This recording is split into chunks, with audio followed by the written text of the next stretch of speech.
pound greater.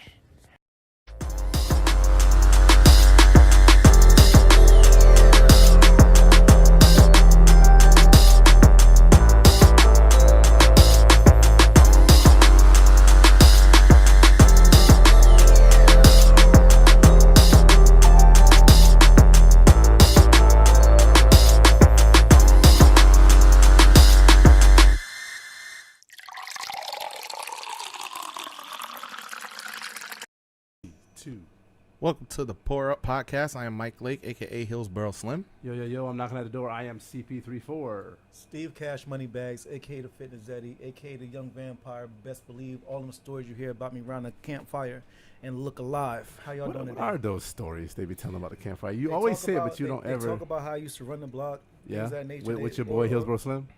Not all the time. No? Those aren't very often stories because it's always Hillsboro Slim is a legend. You don't really talk much about Hillsboro Slim. Oh, I'm not. Is he like Lord Voldemort? He who shall not be named. I can't like talk about. I don't know who that is. Who is Lord You Voldemort? don't know who Lord Voldemort is? You don't watch No. Harry Potter? No? No, that's No. not. Nope. I bet you probably did catch that porn knockoff though. I bet you probably got that porn. What was a parody in the porn bag. knockoff? The porn Harry Popper. I didn't You catch watch that Harry one Popper? either. No, sir, I can't say I don't know. did. I don't know. I don't know if I believe you on that one. Where would I have heard? No, Harry- I've never heard. Don't act like you don't have. Harry You don't like Popper. you don't have Pornhub and just be scrolling and shit pops up. No, this doesn't happen. Whatever, to me, y'all. sir. Steve don't Mike, want to have admit you it. ever seen Harry Popper? No Harry Popper. Comment if you've ever heard of Harry Popper, the XXX. I saw porn parody. the Yeah, Game about it. of Game of Bones one. Game of Bones. That was in there. But Harry Popper, you's a weird dude. I don't know what you're talking about. Yeah. The porn Those were stars- kids' Claude. I was raised more. I was raised on. I was more raised on Wesley Pipes. My motherfucking man. That's the homie that was talking shit. He be. Yeah, he'll teach you a good talk game. Salute to Wesley Pipes. I watch homie do his work, but I don't get off like that per se. He's funny, yo. Like that. Yeah. Wesley Pipes is probably the fun. He got to be the funniest individual to ever do porn in history of porn making. The fact this man's the way he got bars though. He be getting off. He really do spitting bars. It's You not gotta like you gotta regular- sling though to really be getting off like that, or dealing with some bros you don't really. Was he the give a one fuck that about. actually he sued a chick for calling him the N word while they were performing? And I've never I don't heard know. I of never this. know. Wait, what happened? Yeah, it was a one dude. I don't know if it was Wesley Pipes. Probably not. Was he was a little bit older? There was a porn star, a black male porn star who was suing either the production company and or the actress because she kept calling him the N word while they were doing the deed, while they were performing basically. Yeah. And it's not on some. This is that type of niche. She It was just on like- some in the moment shit. She was on some in the moment thing. I know that we're gonna be talking about dating next month, and I know we've had this interracial thing before. Have you ever? Has that ever happened to you? You kind of going off on your little porn addiction. I know, I know. About how I know, I'm you sorry. know a whole lot about This isn't a family show, guys. I'm sorry. Harry Popper or Miss Harry Mary Popper. Poppins, Miss is Mary whatever Poppins. it is, whatever you. we here to talk about fatherhood, and this how you got in Mary trouble. Poppins. This I know. is how you got in fatherhood. This That's is true. This was your introduction. Watching to fatherhood? interracial porn. Oh man. That is how you got. That's probably is how you got there. I can't even talk right now. He didn't realize he showed himself. So, Harry Popper. So I did want to actual say wife. something before we got into the shits today. So I don't know how we did it, and you guys must have gotten the word around because just 2 weeks ago we started our conversation about Juneteenth and dedicated a month to our ancestors and kind of give it back to them. And all of a sudden now the bill in the Senate and now in the House have passed to make it a national holiday. So Juneteenth is the bill. I believe if it has not already gone, I haven't looked at the news today. If it has not already gone to Joe's office, the last step is for it to go to the president's office, and I'm pretty sure he's going to sign that bitch. Yeah, Well, that then. definitely is because of us. That's one. Yeah. I'm definitely taking on. So these are salute some to of the the stories. poor. These are some of the stories they tell about me around This the is- campfire. this will be This is one. one of them. This is one of the ones that Yeah, they're going to tell on. the tall tale sign of how Cash had got the Just bill you? signed. You know what I'm saying? These are stories about the vampire. I can't help it. Wait. Y'all- So these y'all- vampire y'all stories are- don't include the homies that was oh, with you? Y'all are definitely the honorary mentionable sidekicks for Oh, sure. Honorary mentionable sidekicks. Everybody got a good sidekick or two. Well, see, I'll accept that in this sense because the stories are being told It's about the him. vampire. Yeah, Yeah. the stories being told by him. Yeah. Because in my book, y'all gonna be lesser characters too. Because listen, just wait a A lesser character? Lesser. You see Yeah, what break happened. shit. You see how Scottie Pippen is now getting off. He don't Yeah. like the way the Jordan Doc was told, so he got to tell his side. So you all got to tell your story, And I took offense to that. and you will always be the hero in your own story. Wait a minute. So you're basically saying that in a story about a show that we host together, all three of us, Uh-huh. in your Yeah, biopic. So it's not even going to be a show. It's not even going to be a biopic about us three about the Pour Up podcast. It's gonna be about Mike. It's gonna be about Michael Lake and the pour ups. and mine underneath is, the black. and mine, The bottle and the shot glasses. Steve behind the campfire. and this is gonna be about me and my kids. Behind the camera. Yeah. This gonna be about me and my Mike, darkness revealed. Mike, into the light and out of the dark. These kind of hard. I'll Mike, write these That's down. what Mike, I'll Mike, Can you write my biopic for me? I would. Oh, do you want that? It'd be a pure You comedy. sure you want that to be? Yeah. Okay. You, I trust you. shit! You finna unlock Mike's character? That sounded I gay, don't even but know. it's a video game gay. reference. It's a I know, video- it does, but You know when the character he's not lock- becoming a he playable black. character. Yeah. Yeah. Yeah. But why is he? Why? You know how unplayable character look? How does an unplayable character? Before work? you can get them, the screen is Oh, the blacked screen out. is. Oh, I see. I get what you're saying. I see what you're saying now. So Yeah. you thought it absolutely. was hit towards you somehow? You thought it was an I attack did. on you? I had to proceed with caution. What are you talking about? Yeah, whoa, don't be trying to unlock your dog. 100% have to proceed with caution. I don't want to be unlocked. Nah, Now. it's- Chill on that. I know it's Pride Month, but Jesus. Nah, but away from the jokes, she had the stories told about the vampire. Definitely include y'all, man. Like, and, We nah, were still on that. yeah. Yeah, I that's think where we it all were still talking started about that. I didn't realize how we got here. from. That's where it all started from.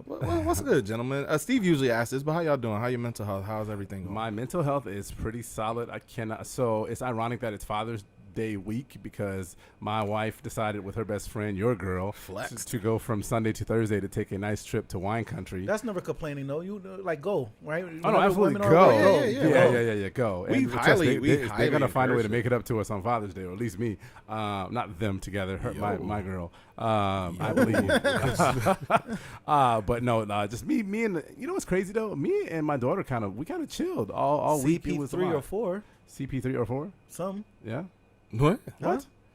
What are you saying? I don't know. You said they're gonna make it up to you. Go ahead. Continue. Oh, CP34 and his 4. yeah. I see what he's saying. It didn't hit though. It didn't hit. We'll get there. Let's keep what working are on they? it, Steve. What I was just saying though is that it's kind of ironic that it's been Father's Day and I've been kind of home with her and I've got to spend some quality time with her. That's what you're supposed to do. And realize that she's not as bad as I think she is. First of all, you're not gonna do my buddy like that. Whatever. She's an amazing Hey, person listen, you're biased. with good ideas. You're biased because she's your goddaughter. Yeah, I don't care that she's my daughter. she has amazing ideas and she always wants to do fun shit. Matter of fact, I might replace her with you. Okay, go for it. We're gonna have fun. Okay, go ahead. We're gonna go places like the zoo and shit. Go ahead. Wait, Don't- no, hey, you like listen, this. This do gets not- you talking Yeah, about. what you trying to say? Yo, free babysitting? All right, I'll Imagine back Mike walking through With a white zoo with your kid. They're gonna be like, they Who they'll let think the it's beer out? it's a reenactment. It's a reenactment of Donkey Kong climbing I a think it's building. a Goldilocks. Oh my I think- God. I was thinking Goldilocks, Save that too. child. Save that child. Oh First my of all, God. if Clark gets awkward looks with his own daughter, who basically don't. looks like him, I would get the. I don't Nah, know. you get I awkward don't looks know. today. Not not anymore. now. When she was born, because she was very, very fair skinned back in the day. Now the Florida, There we go again. the Florida sun. Yeah, I know. Do we not know? We know what it is. Fair skinned, unfair skinned. Then And where you're in the do I middle. fall? You're. I don't give a shit skin. I'm so glad. Right in the middle. I'm so glad we representing black people. We are, and Black Dad represented Welcome here. to the. No. you don't give a- June- So when she was younger, she was lighter skinned, and obviously she's a Florida baby, sun baby. She's been 4 years here, almost 5. Every summer we do the beach and the pool and all that good stuff. And so she's much darker. She's like my complexion now, and it's crazy because when she was little, she was about maybe one in a couple months old. I took her to like somewhere like Home Depot or like Lowe's, one place where there's a lot of white people, and she didn't want to go. Hispanics over there. She was Out front. only in out the front. Yeah, I Okay. get what you're saying. Don't cancel us. And I took her My and we were girlfriend's like nice. getting some shit, and she was pulling that shit, and I was like, no, you can't have that. You can't have that. And so she started crying, and I was like, no, you need to be quiet. And then she started screaming, help me, help me, help me. And I was like, oh my God, you just. I'm like, shh, you already look like a white baby, and these people gonna think I stole you. When my buddy asks for stuff, give it to her, or I'm gonna bring a shipment of chocolates or whatever you told her no on. And I would drop her ass right off in front of your door. No, it's in gonna a basket. You won't know that I brought it. It's I'll gonna be in her it's hiding gonna space. be on some 3 minute of baby shit. Like here, please take care of my child. Also, We'll be fine. We'll be fine. Yeah. That night y'all got You the gonna week give her y'all got diabetes. COVID.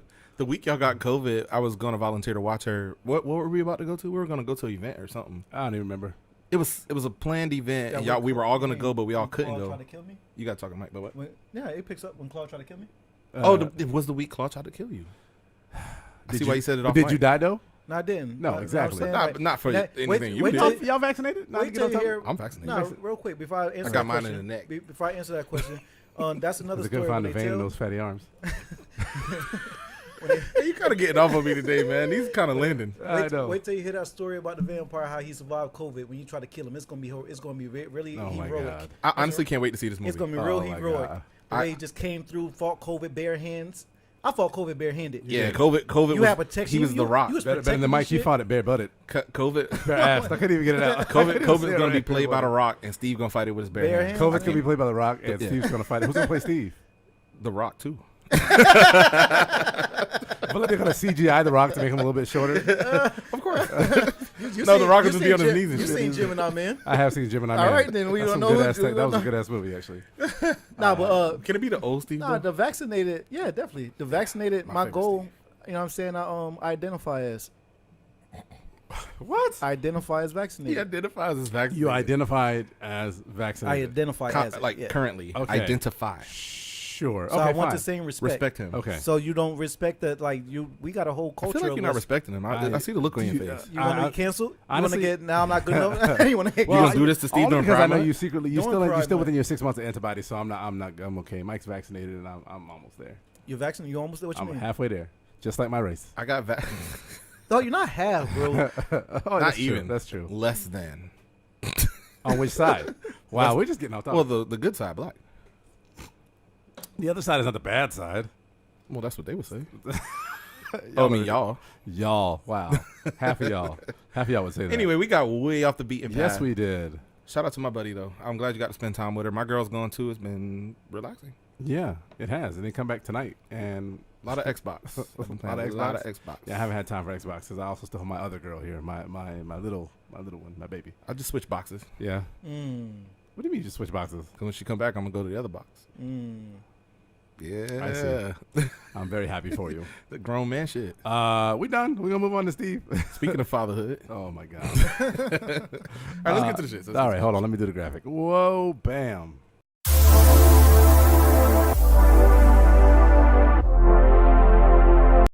Oh, no, money. Steve, what are you gonna put us on today, sir? Well, I was gonna I had to do a call a quick audible because I was Okay. gonna speak about what we It just wouldn't talked be about. the it wouldn't about be the put on if you didn't call an audible. You know what I mean? I was gonna speak about the bill being signed. Oh, okay. You know what I mean? But we just kind of quickly discussed that. Call it put on the Some put of that. on. So nah, it's cool. You know what I'm saying? I'm used to stuff like this. Read about the vampire. You know what I'm saying? It's the real Vampire Chapter Diaries. 2. No, but Claude alright, keeps check me out. stealing my put ons. I will discuss something I was mad hyped about. I stumbled across this movie on accident. I was bored over sometime last year over COVID. Look, everybody watching Netflix or whatever streaming source that you choose Okay. to watch over. I came across a show called Black Summer. Have Oh. you guys watched it? You told us about I it, and I definitely didn't told you. I watch hit it. the group chat immediately. Yeah. Yeah, I didn't watch And it. Yeah, I I haven't definitely watched I put a few people on that via Facebook and especially T. T really so T. He really fucked with it too. Black Summer is amazing. It's pretty much about zombies and Okay. like an apocalypse. When type you shit. said Black Summer, I was thinking like, is this did they actually get Mike's biopic off ahead of time? So you're still here. So you're still here. Sorry, go You're ahead. still here. Sorry, go Hey, ahead. bro, you kind of cooking. These is we can hard. get back Let him into it. We finish. can It's get his back to it. job. Go ahead. All right, yeah. So Black Summer, you know what I'm saying? And now, season 2 is out currently. And honestly, if I had known that before like my work shift started this morning, You wouldn't have went to work today. I might have started to come down with something. COVID again? I You know what I'm re-COVID. saying? Like, yeah, so something would have happened. I don't know. I don't know. Something my computer's acting up. Maybe Oh, my man, internet boss. is down. There's a virus. I My- got it in the computer. For some got reason, it. my internet is only working with Netflix. I have no idea why my Wi-Fi isn't working for anything else. It's not-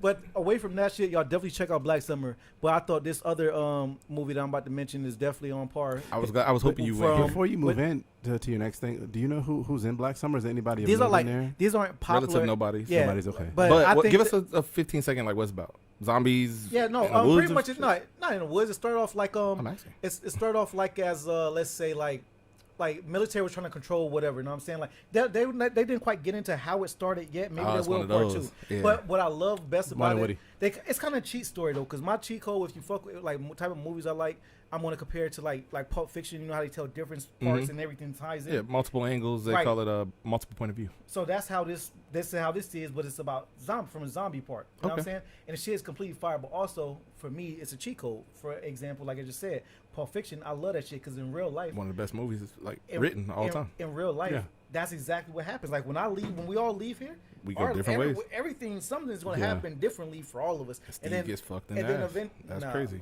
Nah, y'all wildin'. The strong dude always gets fucked. In Pulp Nah. Fiction.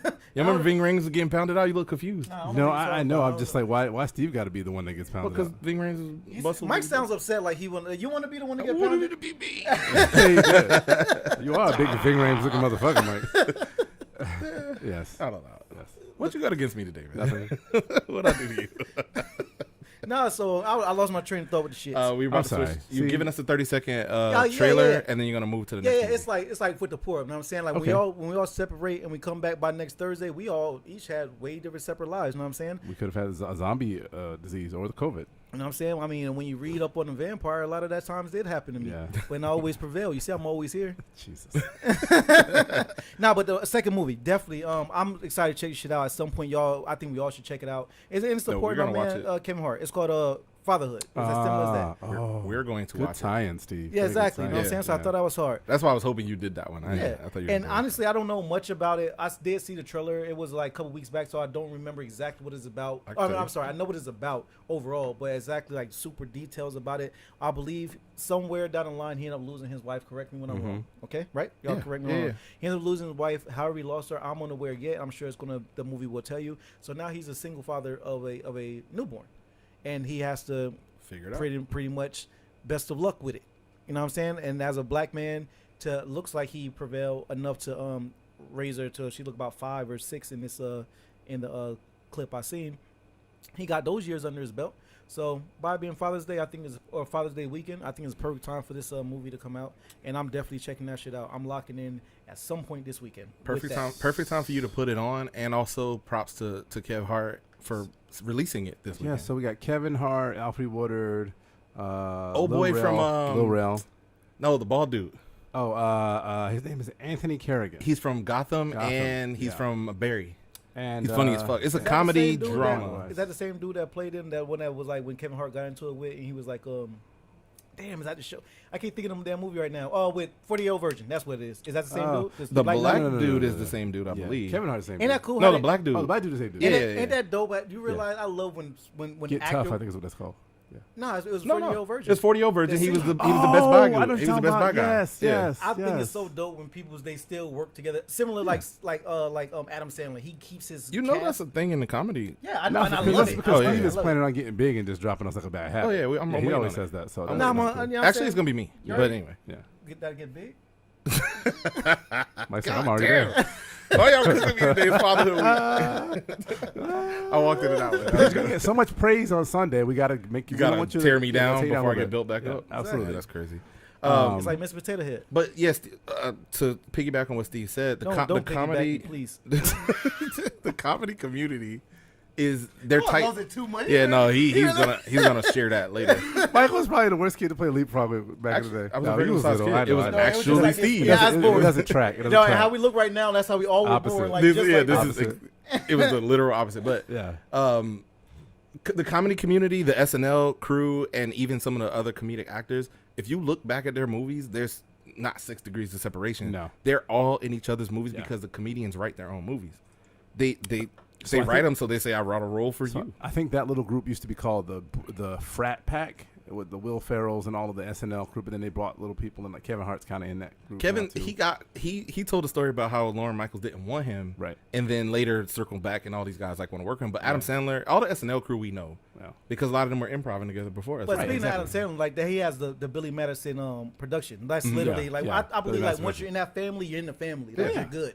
Well, think about it. I don't man. think- is there another someday family we'll be like putting it, though? people on this. Yeah. Media. Absolutely, yeah. absolutely facts. Yeah. But is there another family like the Madison production? I mean, you mean for like movies? Like and just stuff? like it Heartbeat has- Production? Like it had, okay, so there's other ones that have a name. I think such all as, of them have their own production. Not Amy Schumer. My girl, Glasses, Liz Lemon. Oh my God, what is her name? I'm drawing a Tina Fey. Tina Fey. Tina Fey. Tina yeah. Fey has a whole production company, and Yeah. her and Amy Poehler Yeah. routinely team up to write shit together. So- it goes deep. I So read her technically, book. Oprah does too. Oprah does her Harpo, and then Whoopi Goldberg has One Ho, and they keep all the people that they were friends with, and they do their production and things of that nature. Curious question bet, Okay. or honorary bet, gentleman's bet.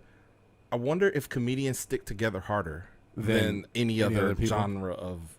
even music, Well, even anything. I don't have to imagine this is not our topic, but we can have a little bit of discussion.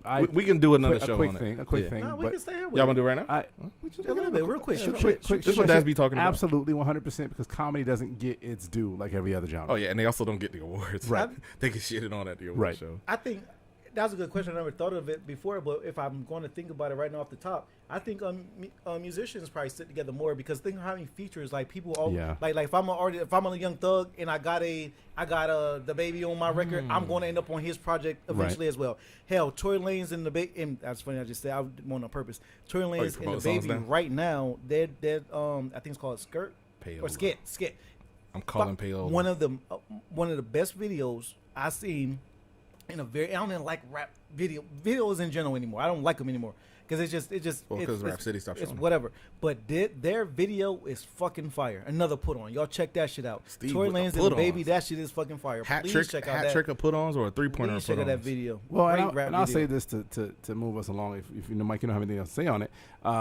That's kind of old school music. I mean, Berry Gordy used to do that with Motown. He did it out Hitsville, USA, in Detroit, out of his house, just like we do in a similar production company. We won't say who it is. It was out of his house, and he had all his people. It was like a family. They did trips together. They did, it was a big deal. Photo sessions together. So it's kind of something that I think music has a deep rooted history in that, and it's good that I think it's kind of coming back to that. My only counterpoint, and this isn't a right or wrong counterpoint. I think I'm still wrong in this. I believe you're both right. It is music, but when let's say comedic actors, when they write their movies, they're using people that aren't on per se.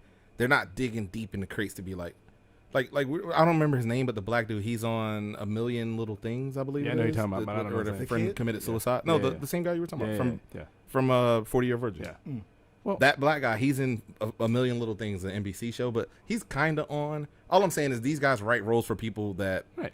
like, what's the guy that you can do it in the Adam Sandler movie? right, He's like, yeah. he's That's not Rob on, Schneider. but he's fucking. Rob Schneider's he has his own movie series. He's on. Rob When I say Schneider's on, I mean now. actively cooking. I know both y'all and me. I know I would both say y'all and me. this. When I would say actively cooking and I write a role for a guy who's just sitting at his I would house, say this about it, though. comedians stick together like that. Adam Sandler, all these guys, they still go to comedy shows. That too. Oprah ain't going to no amateur. Those guys still do, free shows. They just pop Right. up at like the fucking Right. the comedy shop in Right. LA and shit. Right, They just exactly. pop up. So that still happens because it's a very different comedy. Doesn't get its due, and I big ups to it. Keep it going. I would like to do some stand up someday. Y'all can put me on, please, one day when it happens. I'll be right. Yeah, you're gonna be there. You're gonna have to be there because you're gonna be the butt of the joke. I need you there because literally it's gonna be just me. I might allow it. You might allow it? I have pretty thick skin. Who want to? That's low hanging fruit. Yeah. Okay. Yeah. I have pretty thick skin, but also if I got to be Just there to be the butt of the No, I joke, had to do it. then yeah, my dick too. Thank you. Wow. But also, I'll do my own set, and you won't be the butt of the joke, but the one joke I deliver is gonna be hard. You might It's still gonna make it's gonna make me want to leave. It's gonna be like when Thanos hit Hulk with the, and then he we made have to him do a want to show quit. together, I think, so that we would be more invested in each other, not getting too. We should just go on the road Right. like that. Yeah. Anyway, let's get to the shit. Let's get it while we're Steve, here. thank you for putting us on today. Yeah, that's Y'all, let's. Can I ask you a real quick question? Who Ask was the me? second? Is Finn and who else supposed to be on? Salute to Oh Finn. yeah, our boy Finn Steven, actor extraordinaire, father extraordinaire, and Mr. Woody Samuels, Coach Carmen's husband, a motivational speaker, former teacher. I think he actually still teaches. We'll have them on in a bit, just so y'all know, just so y'all can keep it about. He's actually in the queue right now. He's in the waiting room. Oh, he's already there? Yeah, he's there. Can you send a link to Finn or should I? Yeah, send it to him, please. I think I already sent it to him. But Woody, sit tight. We'll get you on here in a bit. So, guys, we are here. We are ready, and it's time to get into the mix.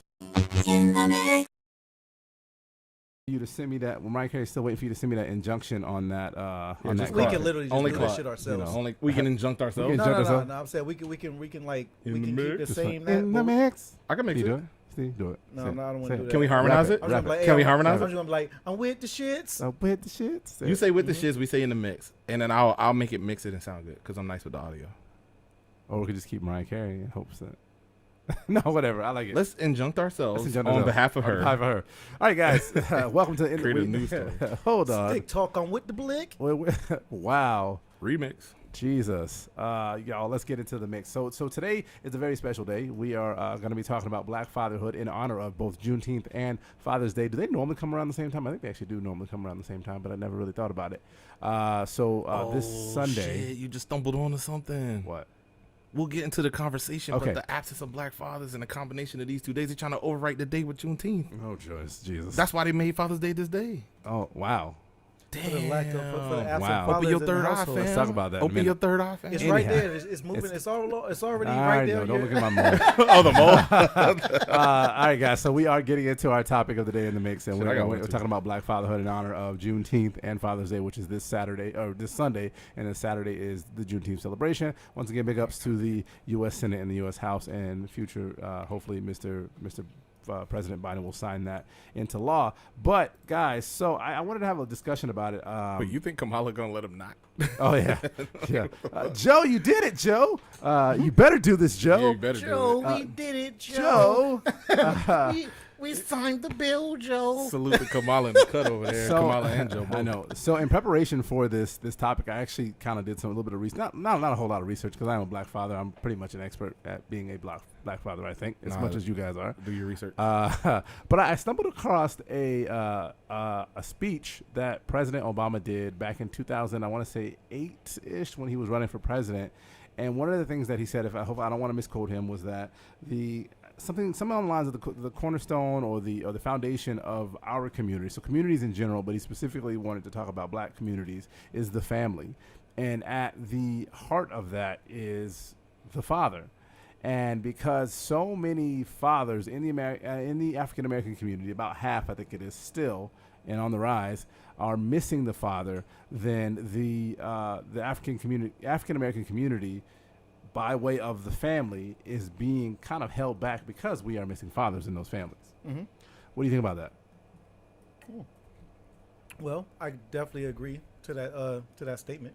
It's yeah, pretty much true. Well, at least in my world, at least in my community and things I grew up in saying, yeah. Yeah.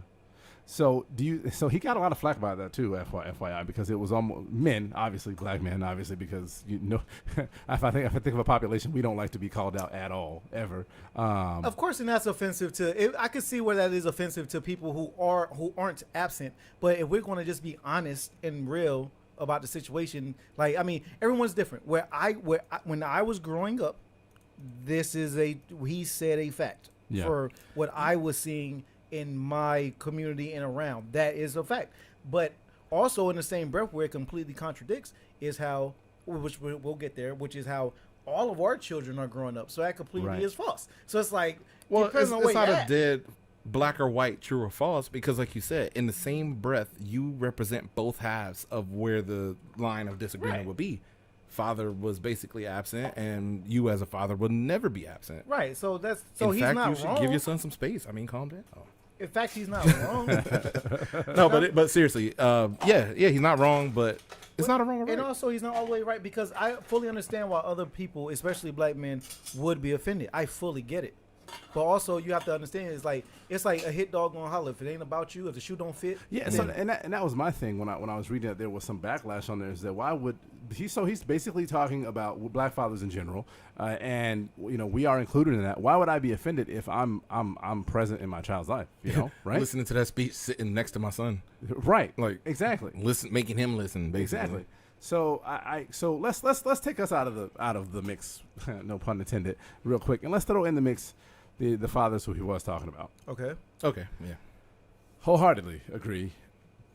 But what is it so cut and dry? Because so one of the other things that he did say is that they are AWOL, abandoning their families, not holding the responsibility, acting more like boys and then acting like men. Okay. Harsh reality or kind of off base. What you think? That's a list that's Finn, I believe. All right, we got you in there, fam. Y'all sit tight. Thank y'all for showing up. I think that's a harsh reality. Yeah. Not only a harsh reality, it's a designed injustice of the system. 4 out of 5 of those. Okay. Every one of them including, except the ones where they're acting like boys. Okay. Explain. So some parents could be AWOL for reasons that have like legal reasons. We know about over policing and over sentencing. We know about structures and systems, like say food stamps requires certain people to make their person be on, say, child support, which ultimately could lead to their incarceration. Okay. And a bunch of other reasons why some people might just be absent. There are a lot of boys who are trash shit men who decide to be absent, and then there's a bunch And that I might know- be absent due to systemic reasons. And I agree with you, man. And I don't know personally like they my homies because I don't hang with deadbeats. Oh no, Like that's one of my pet peeves. No. I'm not hanging with a deadbeat. If you're a deadbeat dude, we can't be friends. Like I can't trust you when you don't even do right by your children. What is a deadbeat?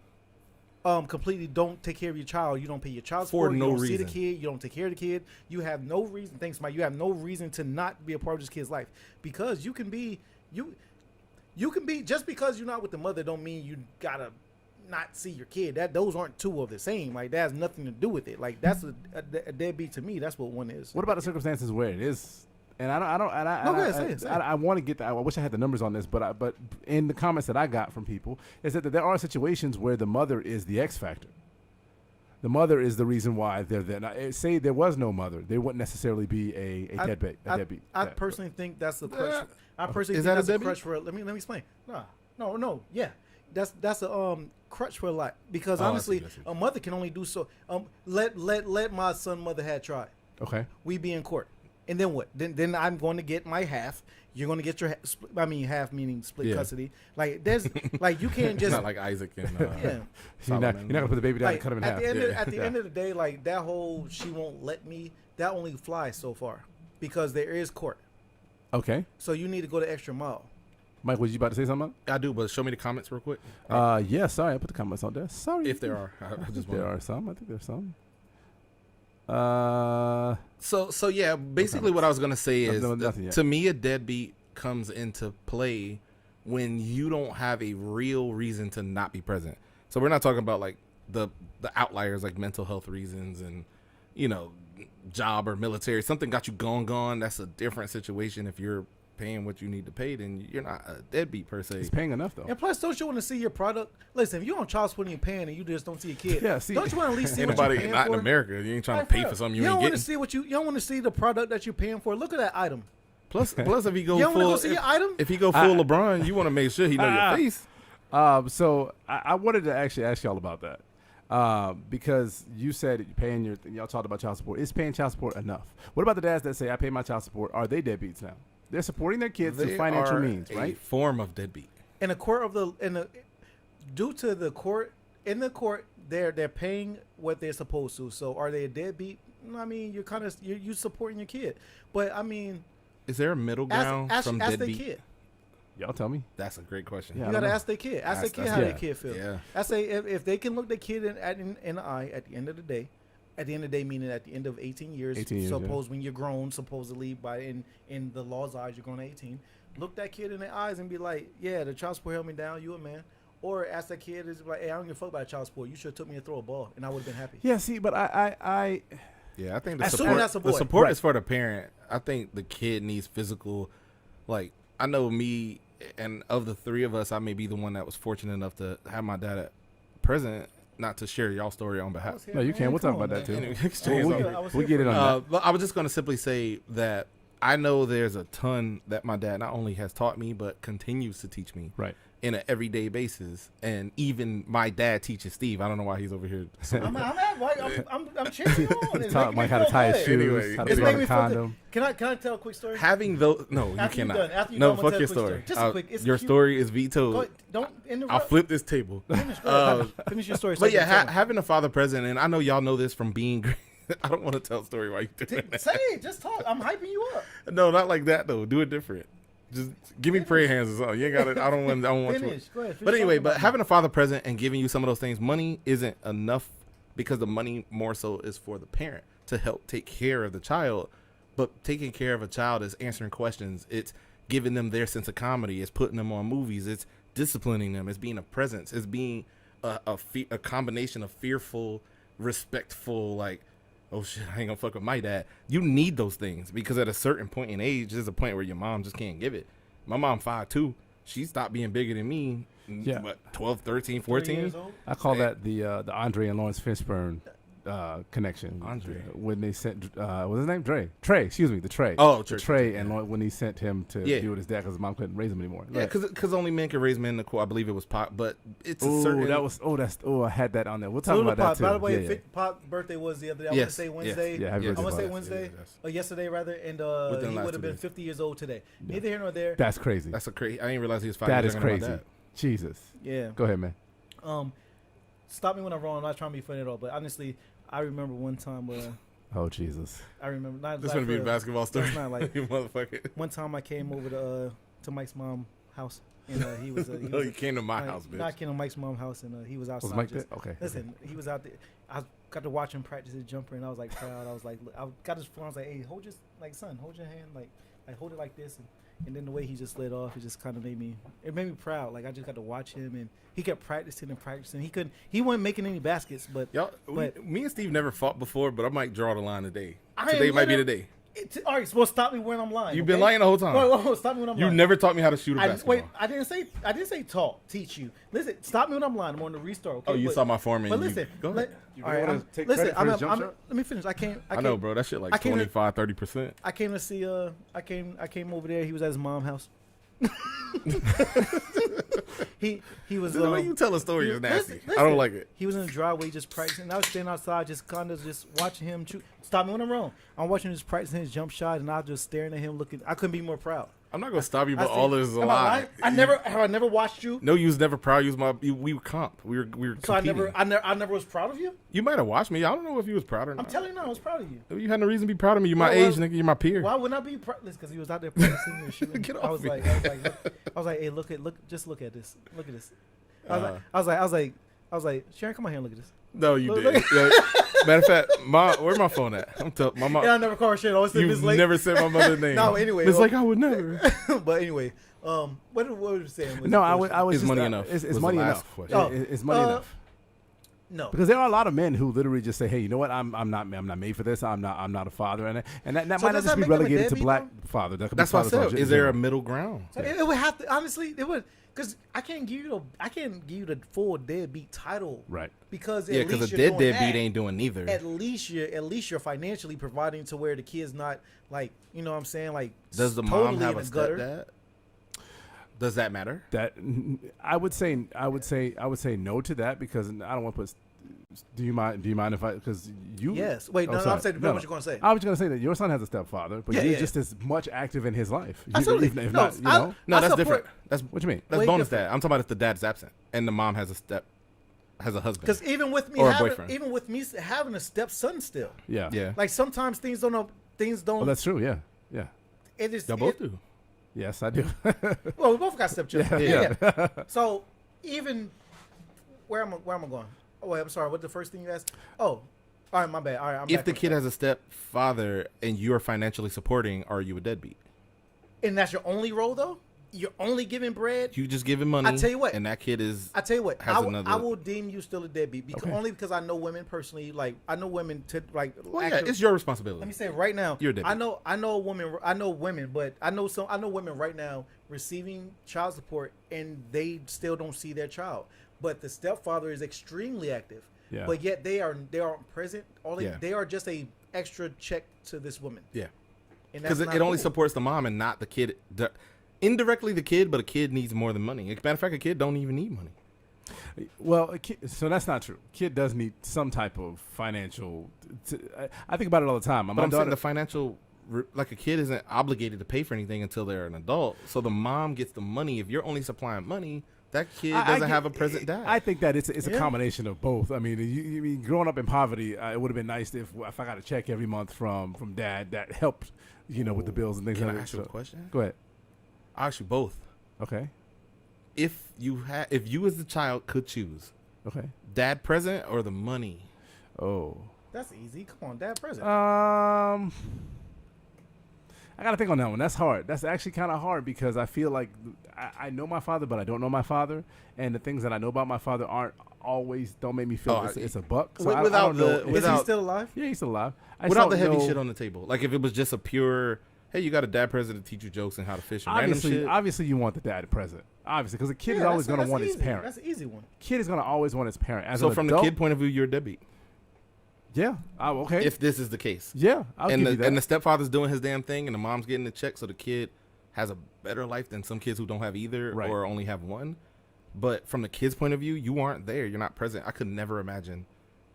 I would never do that. My mother wouldn't even allow me to do it. But it just wouldn't. It's just something that couldn't happen. So before we do get into our guests, because I did have one quick question, because Mike, you actually brought this up, and we were talking about this earlier. Do fathers then, and we'll talk about fathers in general, and then we'll jump into black fathers. Do fathers in general get as much love as you say what a mom would? Of course not. Hell no. I agree. Why would you say that? Mom's is laughing right now. They are, all the moms. And FYI, moms, please join in the chat. I try to get some of y'all on, but please join in with the comments, please, if you can. If you're under the you sound say- of our voice, send a link to a mom who wants Right. to join. Why do moms get more big ups than the dads? I think it's like what's Oh, called mom's mom. nature versus nurture type thing. Yeah. Like, come on, like your mom's your mom. No matter what, you can't. I know you only get one dad too, but your mom is just different. That's the one that held you and was soft with you Yeah, she and carried you. molded you and like even though your dad can be just as present, but at the end of the day, also I know it's also with genders. We're all men right here, but it's always called mama's boy and daddy's girl, right? So Right. So boys, we're taught to take care of the women in our lives, and our mother is always usually the first woman in our lives. Right. Usually. Yeah, We're and moms talking are the right- nurturing figures. Right. So it's just kind of like, yeah, mothers Usually. always get catered to and noticed more. And as men, we're taught to just, it is what it is, suck it up. If you don't get recognition, you don't say nothing. You still work. You work hard. Head down. Head down. Keep driving. No matter what it is, we go as men. No matter what adversities we face, we just go as men. So we just got to eat that. So And that's how we're taught, and that's how we brought up. That's why I think women get it more. And also, You We shared food with your mom. You were carried Right. by her. She birthed you and nurtured you. That is for the hard shit, for the discipline. That reminded me- but how to y'all- fight. but so the local talk real quick. Side Go ahead. get right back in. So the local talk. Yeah, Remember the local scene talking. when he was grabbing the umbilical cord and he was like, "A little more apple juice down Yeah. here." He was shaking that shit like crazy. So- Anyways, good. You It's remember a lot of those old type movies. Right. That's a great crazy. movie. It's funny that y'all say that though, because we just got through talking about how important fatherhood is, and even Barack Obama himself admitted that a family foundation is not stable without a father in it. Then why do we not give as much reverence then to the father as we do the mother? Well, I- that might follow. Tough question, right? No, I don't think so at all. Well, Okay. I can Obviously, we understand- don't birth children, and Correct. that's kind of probably one of them. I think it starts like we as men might have started that by itself because we always as men we make sure the mother is thanked. We always like thank your mother for this. Thank you. Make sure you thank your mom for Well, cooking. that's the familiar role. yeah. Right, and I say that's what as a whole we can try to break that, but let's keep it a buck. Do we want to break that? I like No. women being No. Yeah. I like women being praised higher Yeah. than us. I just want like better it. Father's Day gifts. No, See, but that's the thing. but That's if the we get- sacrifice we give. If we get better Father's Day gifts, then we won't have this talk. But I appreciate not getting. Yeah. I appreciate crappy Father's Day gifts. Yeah. Have you ever gotten the tie or the cup? Of course or we the- get Come that. on. My coffee mug from 2020 is actually hard. What does it say? Because it had your logo on No, it has my logo Yeah. on it. It says Happy Father's Day. Oh, that's what you told me. He did make you I that. said, That's dope. but That is dope. Even though it's a coffee mug, it's a typical like type. Yeah. Shit. Neither here nor there. That's hard, especially if you drink coffee. I think. Can we? Yeah. Or Yeah, go tea. ahead. Or tea even. Oh yeah, I'm big on tea. But I like. It's like a guilty pleasure. Yeah. I like the fact that we don't get shit, so I can talk shit about it. Yeah. It's like don't give me nothing, so I can. And then talk I can about talk it. shit about it. Yeah, Let- like if you give me something, damn, I got nothing to complain about. But if you don't give me shit, like yes, I can complain about you one more Well, year. li- And you better make sure your mother is still good next year. There's Well, no yeah, stop. well, There's- absolutely. Still make sure your mother is good. I go out of my way to take the kids to get gifts for We her. always take care of the mother. Olivia gave me her Father's Day gift today. It was a keychain with her face on it. That's a dope gift. That's dope. I think It was nice. I definitely enjoy having the little knickknacks from her. Mike, before you say what you want to say, because can't I read have that to get far to away, this like point this. before we get our guests on. I have to get to this point because this is the overall arching question for this theme for this show. Is we talked about fathers. Fathers don't get as much reverence as a mother. So, do y'all feel though that the black father? you want me to say So. I Do, read it. yeah. Do y'all feel that the black father as a whole, societally, so we're talking about the mass of society, looks down upon the black father?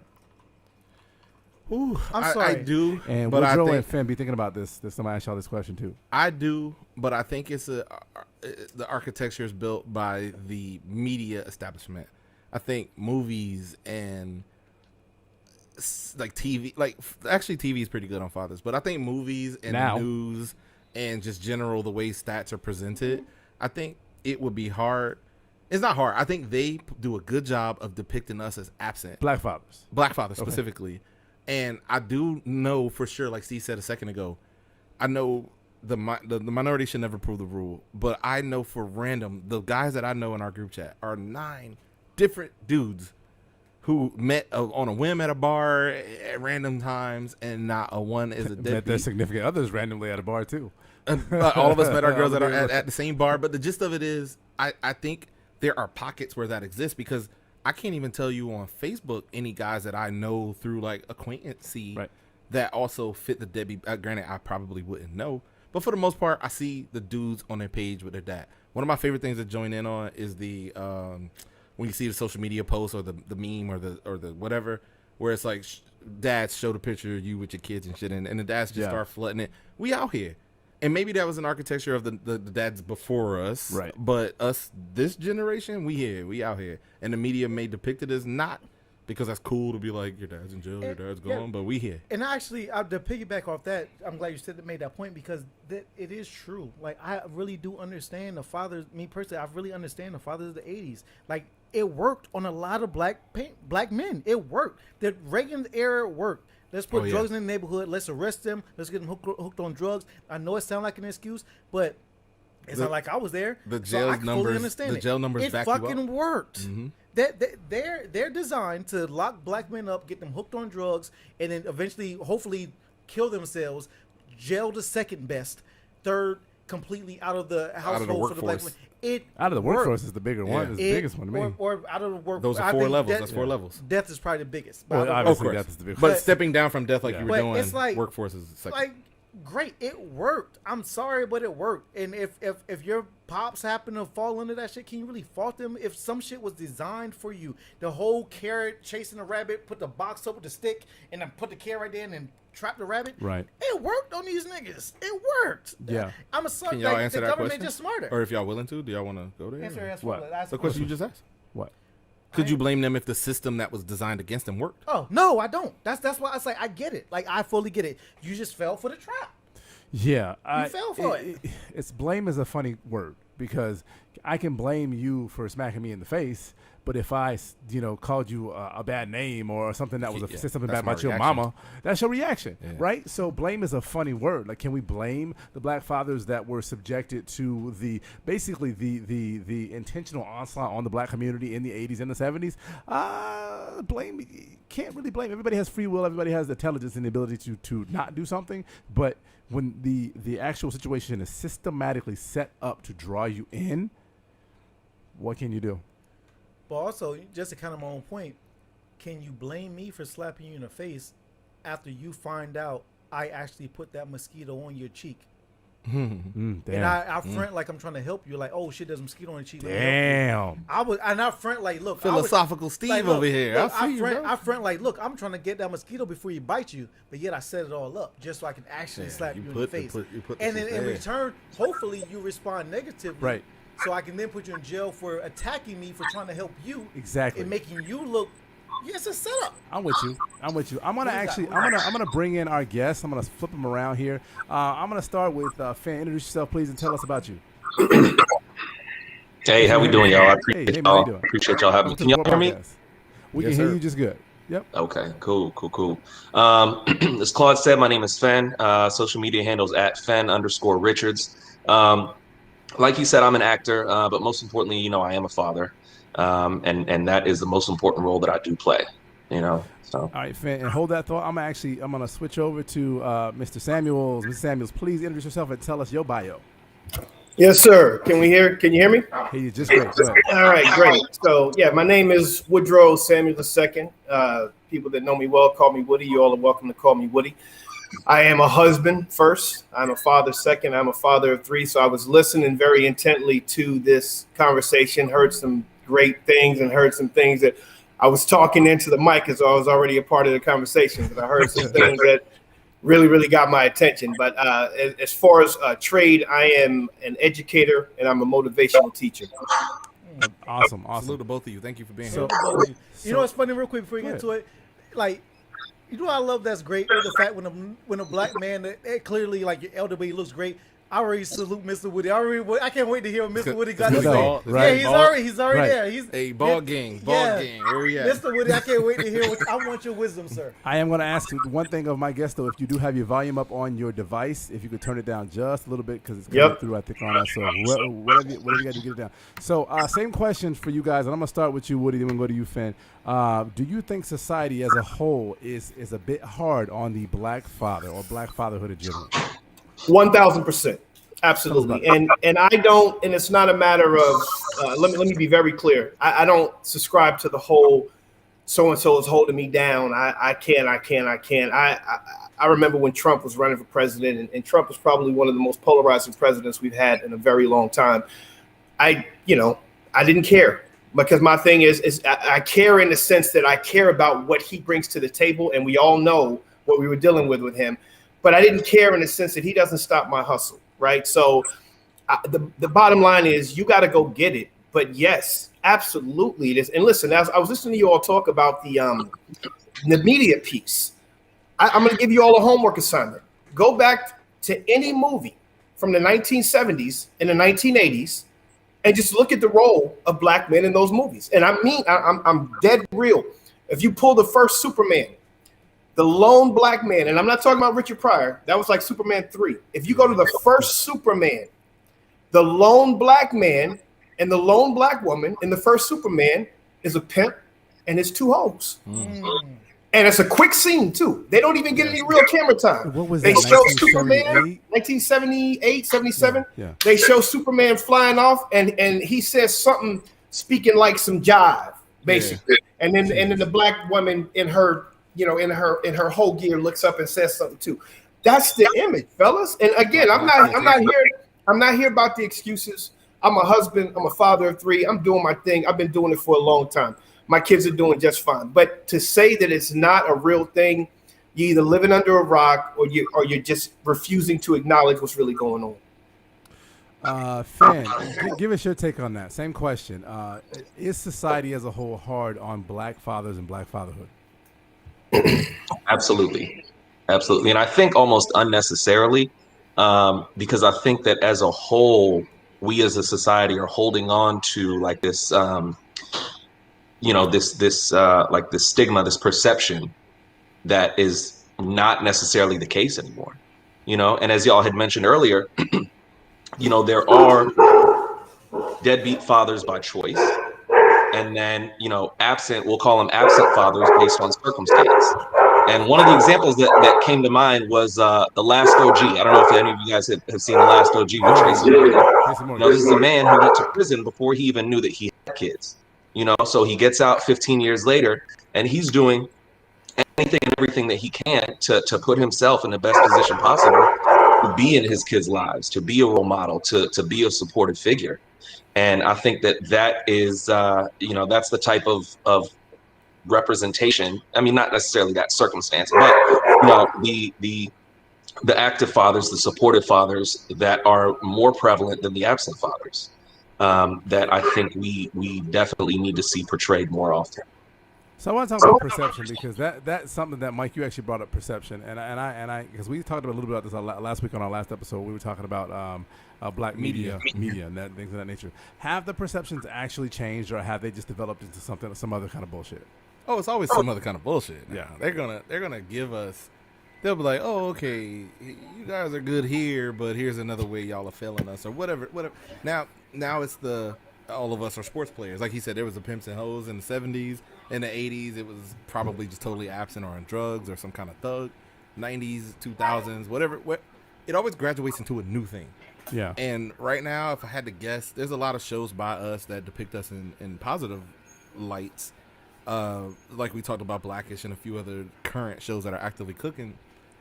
I think the other side has a vested interest. Like we're either the butt of the joke or the cause of the problem. And I think, I don't know what the numbers is in terms of is it even or more against us, but it exists. Steve? And if you don't know, and you just see a black man on TV and you go, oh, yeah.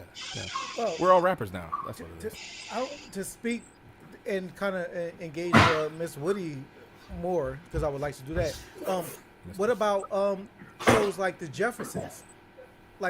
he was a black man and he was in his black son's life. If I'm assuming you watch that show, I'm Also sure a business you're aware. owner. He owns like a I'm chain of. sure, Yeah. I'm sure you're aware of the Jeffersons and obviously the Cosbys and things of that nature. And like that was a black father, and Yeah. he was like. So I don't know if we were always predicted as pimps and hoes. Wait. Granted, though we were and were, but not every single. But Remember I said this one thing though? I said not in TV, because in TV we have a little more I guess control of TV that. is a little bit different. In I the guess. other All right. formats of media, in the news and the music and in those formats. Yeah, Like but you Hey, talk about a but movie. fellas, but here's the problem with that. Even a broken clock is right 2 times a day. Yeah. Right? You can give me the Jeffersons, and I love the Jeffersons. Don't get me wrong. I remember George and Wheezy and moving on up, and he was hilarious. Sherman Hemsley was hilarious, and I remember the Cosby Show. But you if you stack it up, one right on top of the other, and again, I'm not making excuses. I'm just giving you what's out there. If you stack it up, what exactly? If you stack it up one right on top of the other, at some point, I'm going to run out of positive images of black men. And while those negative images are going to keep on going. And here's the other problem, fellas. We do it to ourselves. A lot of these young rappers that our kids love got 7 and 8 kids from 3 and 4 and 5 baby mamas. Yeah. Right? So we're talking about deadbeat dads. Listen, somebody's missing out. I have this conversation with my wife all the time. When you got 5 and 6 and 7, 8 kids, 3, 4, 5, and listen, you do what you do, whomever you are. But if that's your scenario, somebody's missing out. You can't spread yourself around enough to be there. So now you got a situation where maybe you wouldn't be a deadbeat, but you ain't got no choice. Well, let's hear Steve's report. Go ahead, Steve. I fully agree with you, Mr. Woody. I do have a question for you because in today's society, in today's world, we kind of have social media, so we can kind of we can see these rappers that have 6 and 7 baby mothers. If we're going to be honest here, though, our grandparents, I'm not sure how much of you are elder or whatnot, but that's why I'm really would like your opinion on it. But we've got to see our grandparents have literally just as much. It just wasn't as open. Like our grandparents. Oh yeah. You're not wrong. My listen. I got a couple older heads in my family that got whole other families. Right. Exactly. Whole other families. Okay. And somebody's missing out. You see what I'm saying? Even in that scenario, somebody's missing out. So now you got a whole other family, and I guess I'm kind of getting off on a tangent, and I'll leave it here. Go ahead, please. But here's the thing that I have always said, and one of you all said it before you let me and Finn on, and it was something to the effect of somebody else being with your kids. Can we use bonus when they're good stepfather? Can we use bonus dads? Are we okay with that? Sure, I'm good with that. I'm good with that. Child. I personally sure, have a bonus and I think that's great. Yeah. But when you have a situation like we talking about, like I said, like a couple of the older heads in my family, yes, sir. Somebody's missing out, and y'all were talking about deadbeat dads. I think a deadbeat dad is a dad who ain't around for whatever reason. Now, I get it sometimes, and I got a couple homeboys from years gone by where the moms, they would just slap crazy, right? And you have those situations, and then what are you going to do? But if you're not in that kid's life, how else do you explain that? I don't know what, and maybe I'm missing something, but what are you if you're not in that kid's life, if you're not a deadbeat dad? Where does the effort stand? Finn, can you answer that question maybe possibly, or at least have a stand on that? Just go ahead, Finn. To Mr. Woody's question. Yeah, well, it's. I definitely think that the word that comes to mind is personal responsibility. If your child is your responsibility, and you guys were talking earlier about if you're covering child support, is that enough to be not considered a deadbeat? And barring whether you're in jail or Mike had given a couple examples working in the military, things like that, obligations that take you away from your kids versus you making the option or making the choice to not be, I sent my check this month, so I'm good. There is so much more value outside of your financial obligations as a parent, as a father.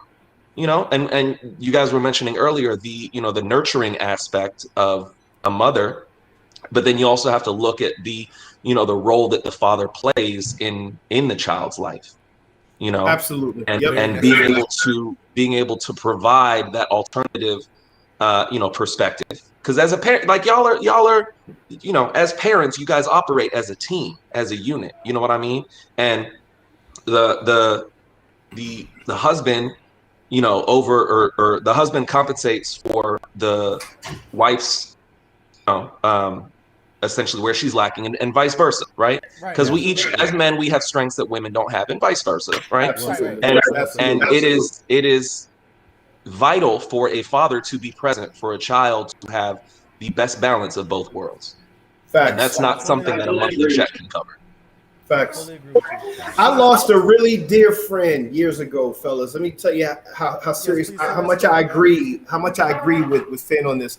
I lost a dear female friend years ago, and I know we hear this talking, men and women can't be friends, but this was a friend of mine. definitely can't be. Nothing romantic, legitimately just a close friend. And one day she was a single mom, and one day she told her preteen son, they got into it, they were going back and forth, and she said, da, da, da, da, da, I'm your mama and your daddy.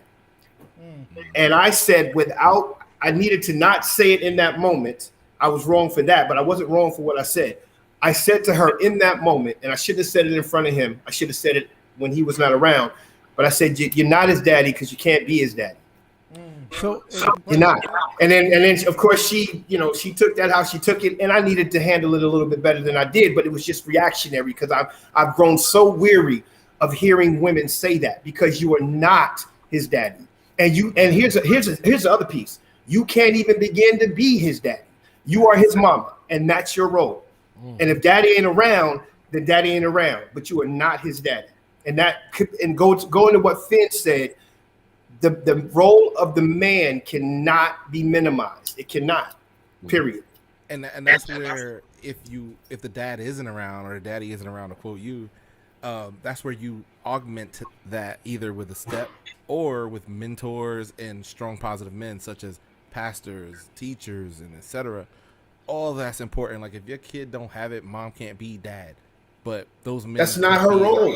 A fill-in. But and Mike, not to take anything away from that, because there are a number of mentors that I've had in my life.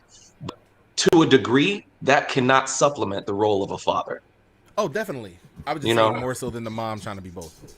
Mm-hmm. I grew up with a mother that always she didn't like that. She's like, we just kind of just didn't celebrate Father's Day because there's always I don't know, it's in our community. I hear it a lot. The mother is the father. She has to be the father to you too. My mom was not a father to me because she didn't teach me how to use a condom. She didn't teach me about different things as far as things that you not really comfortable talking with your mom. It never happened. But my mother was, I would say, without a shadow of a doubt, twice the mom.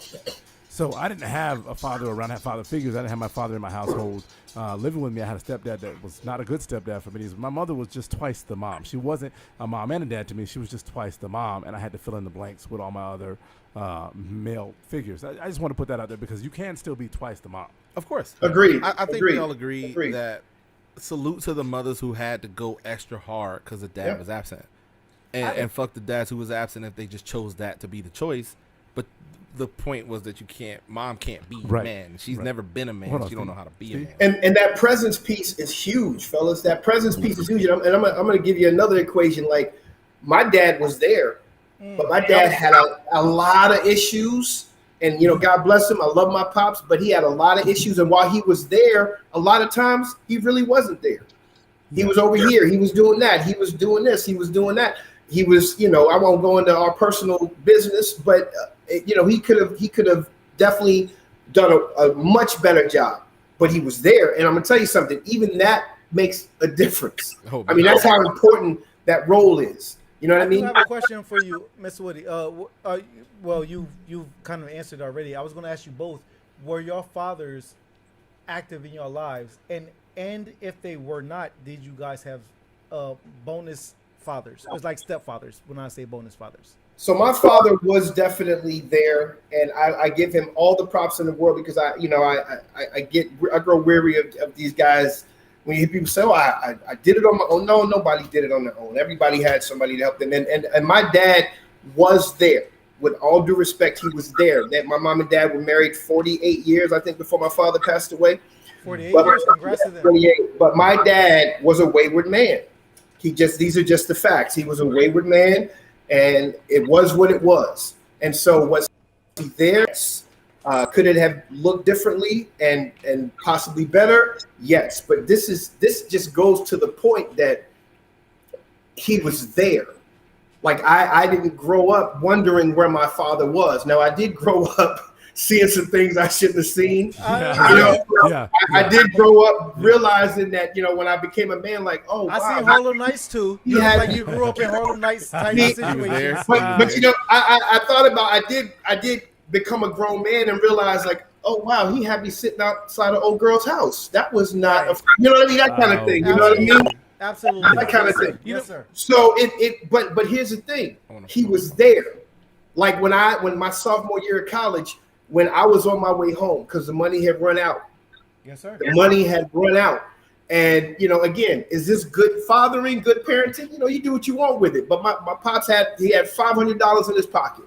He talked to me on the phone. He said, hey, son, I'm going to Highlight. That was his insurance plan to keep me in school. He said, I'm going to Highlight. Mr. Woody, you know how many times I've been to Highlight? Yeah, I got introduced to that as a child. I did too. You just struck a nerve. I did too. And you know what he did? He went and he hit for $7,000, fellas. You know how I feel? Yeah. I'm from. This was down at Palm Beach Highlight. Oh, but my point is, he kept me in school, so he was there. Like now, an absentee father couldn't have done that. Now, was that the best method? Did that teach me great budgeting and finances? Probably not. No. But he was there. Wait, he was there. But he still was there. For you. There's a lesson there. There's a lesson there. Sometimes you just gotta go and get it. So hold on. So Finn, That's a weird lesson. But same question that Steve had for Mr. Woody. Was your father in your life? He was when it mattered, and what I mean by that, because he, up until I was in 9th or 10th grade, my father was constantly traveling, right? My parents were still to this day are married, but it would be very common that he would leave on a Monday and not come back until Thursday or Friday. But was he in the household with you though? He was. Okay. And Saturday baseball games, he was there. Sunday morning at church, he was there. And you don't got to come for me like that, Steve. I didn't know. I was trying to keep it. It's because y'all got the same I thought we was building. I was trying to stay there with you. And you know what? And you know what he would do when I did strike out, Steve? He would come to the dugout. He's like, you got it next time.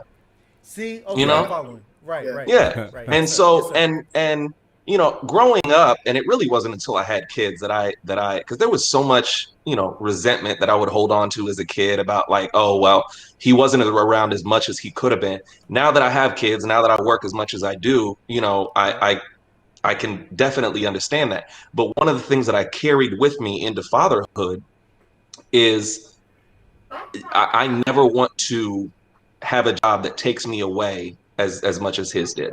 You know what I mean? And because my kids are cool as shit.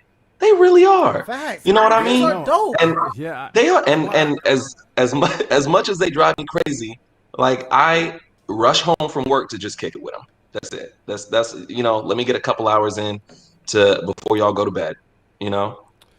So, yes, sir. So a lot of my research for this episode came from President Obama's speech in 2008, 2009, and one of the things that actually this was the one after he was president actually, and one of the things that he did say is that we talk a lot about how fathers need to be in the black households and 50% of them aren't, but you have people like me and Steve and even Barack Obama himself that have become these amazing men. As a result of not necessarily, despite, would you say as a result or despite? That's a question for y'all. We I are, like result. As a result of it, we are the man that we are. So how do we truly explain the need for the black father to be in the household when we kind of, it's kind of almost become part of the culture, and people like me and Steve, we flourish, we become stronger and better fathers because of it. Can I jump in here? Oh, well, hold on. Yeah, no, go ahead, Mike. You first. I think I would simply say to that while I commend the both of you, and both of you are my best friends, and I hang with y'all often every day, and I have a lot of friends, and I'm sure Mr. Woody would tell you or co-sign. While my father was very present, and my father probably has very little flaws that I remember, the fact is there's a moment where you, how do I want to say this? It basically boils down to this: when you shouldn't have to go through that. Yeah.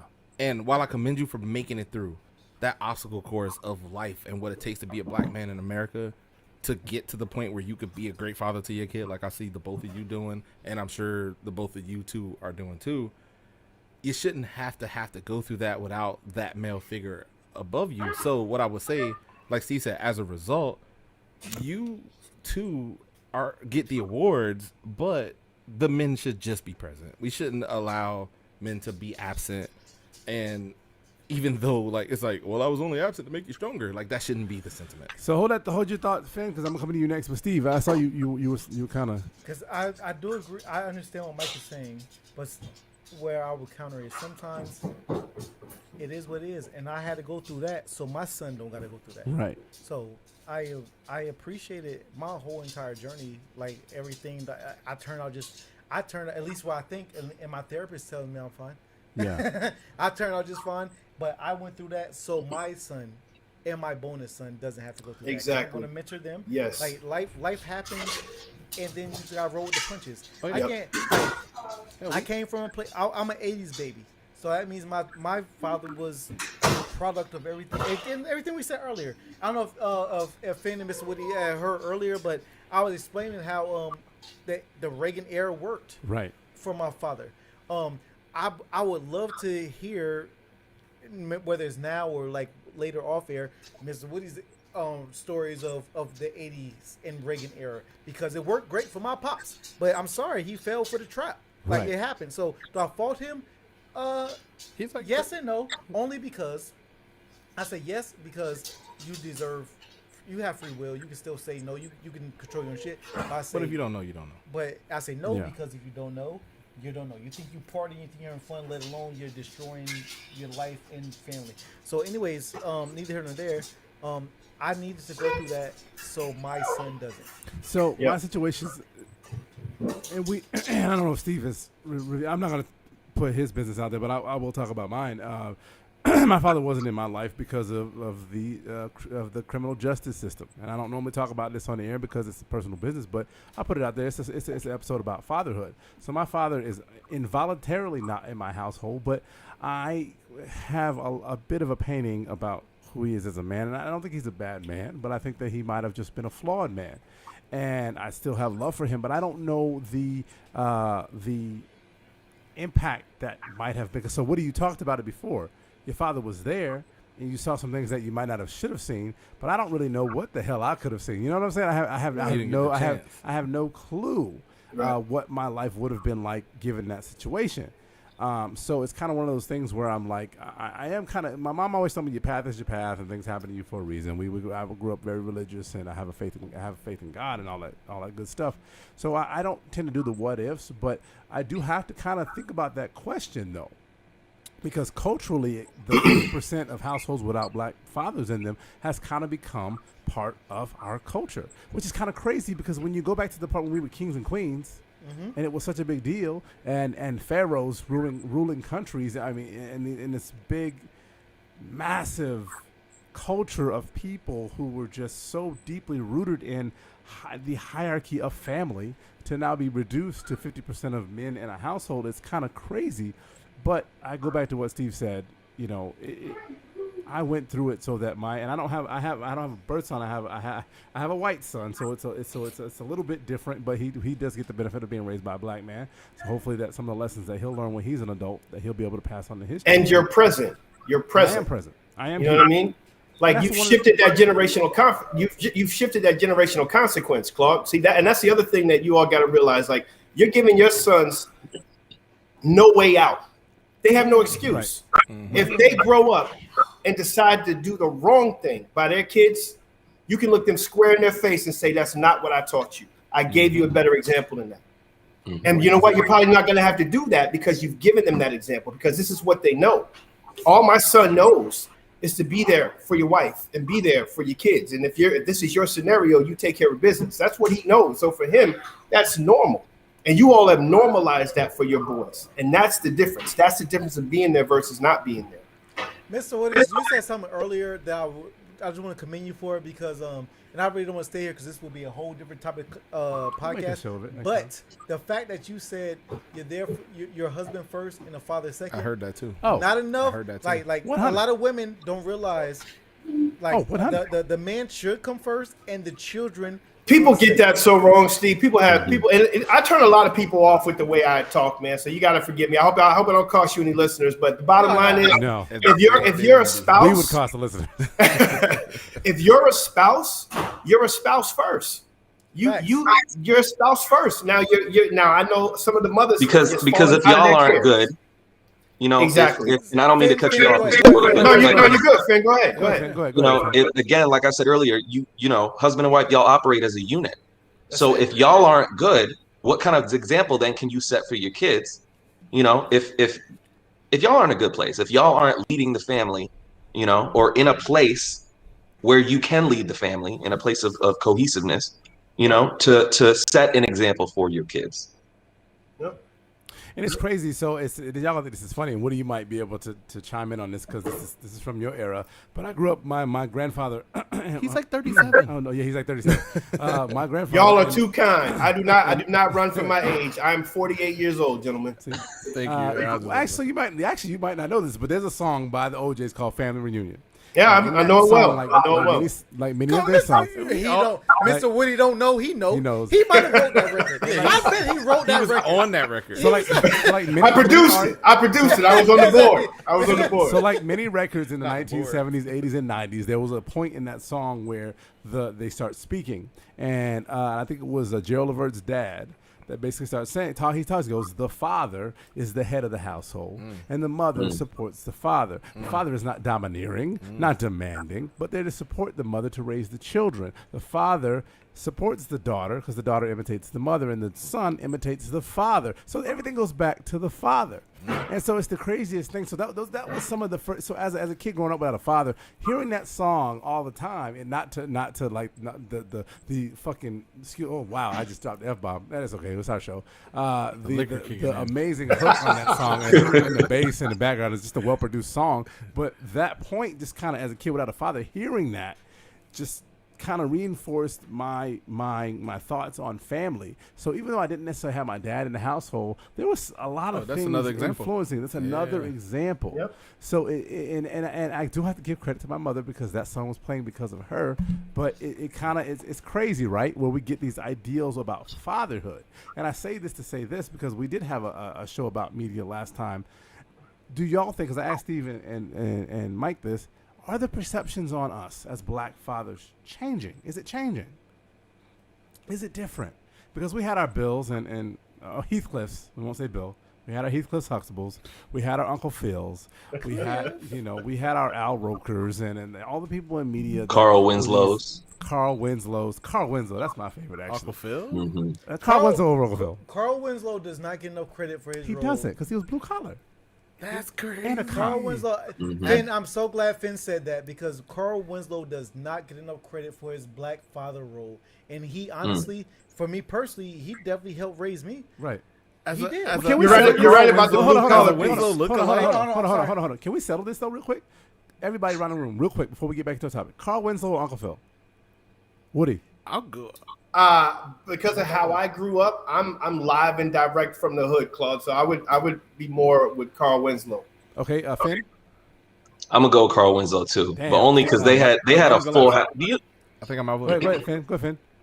What are you saying? I was just gonna say, like, his mom stayed with him too. You know what I mean? So I feel like that just kind of gave him a leg up. Steve, don't forget about Rock, fellas. Y'all forgot about Rock. Claude was just talking about this. Yes, we was just talking about this because settle the argument though. Because Mr. Woody just threw in that one that doesn't count. And Twitter was just talking about this. We will revisit, but I'm going Carl Winslow because I relate more to that, more so Right. Yeah. modern day middle class American. I'm Yeah. sorry, I'm not a doctor. I'm sorry, I'm not a scientist.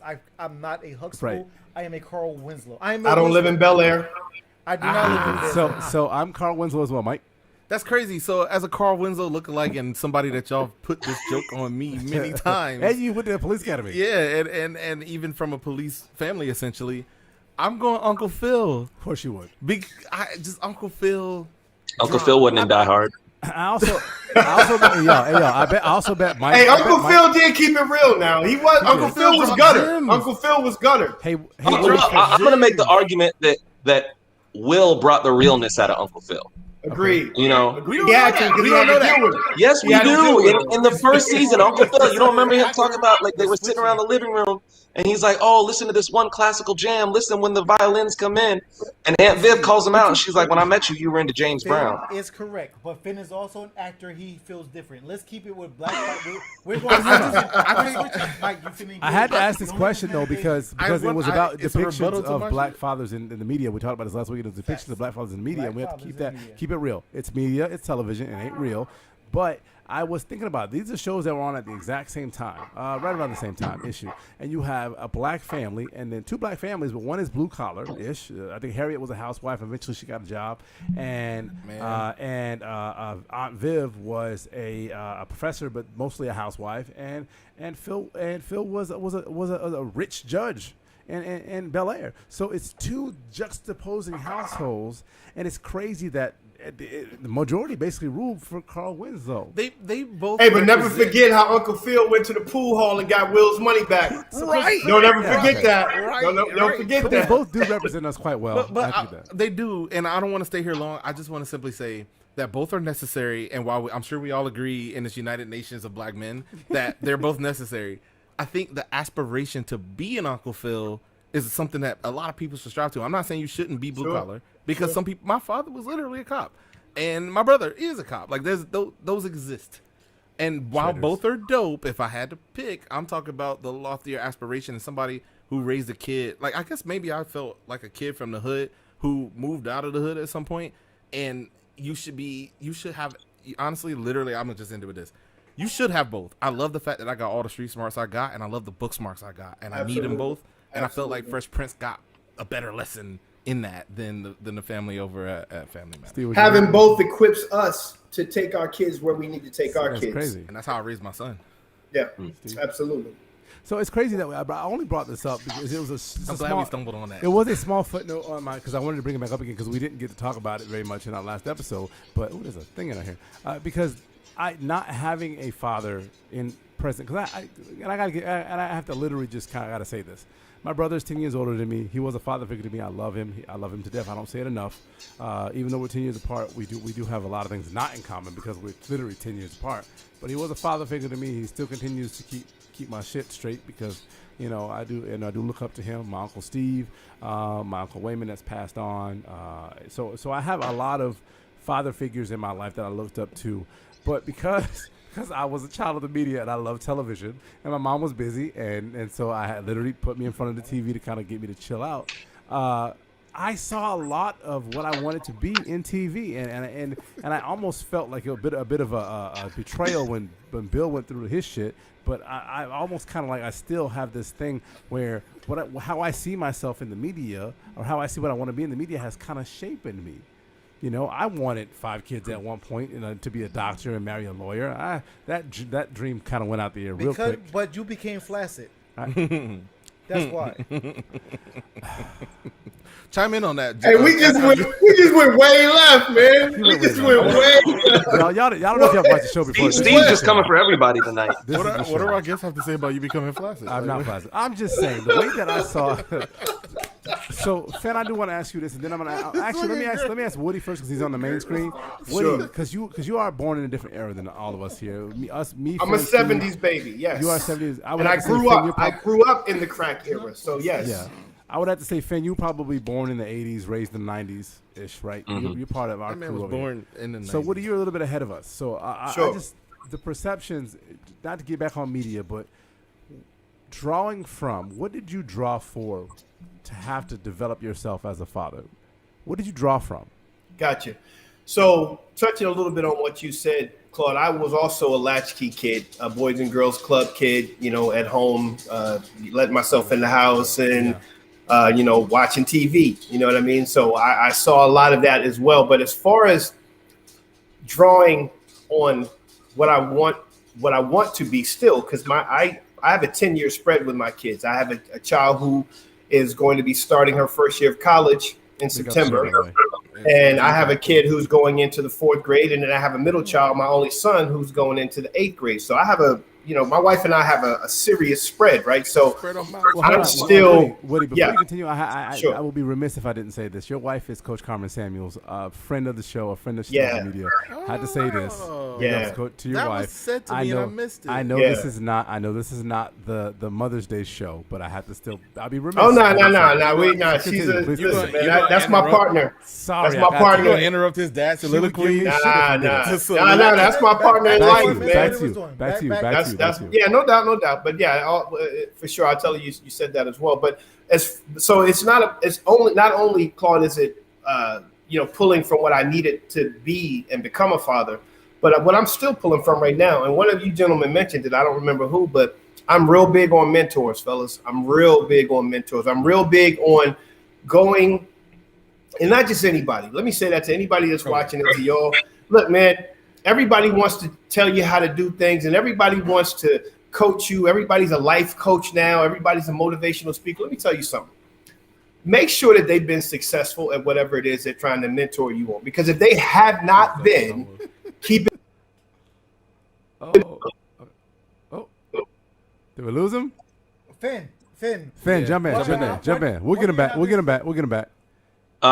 No, similar situation, growing up, coming home from school, watching TV. Like I was even thinking of the father from Sister, one of the things that stuck out to me, I remember one of the episodes, he was trying to teach them about being frugal, and he was trying to teach them, like, listen, you can realistically survive off like $20 a week or something, before inflation since the 90s. Yeah. We don't give Ray enough credit, I think. It's not just that. It's not that we don't give him credit. There's just so much other things. Oh, yeah, like a lot of credit to be given. It's not that we forgot. Like I'm sorry. Not I agree. Not that we forgot, but we forgot. Right. Finn, finish your point. Well, no, I was just saying the same thing, as far as like where that has drawn from, part of it is inspiration based on, movies and TV shows that I watched growing up.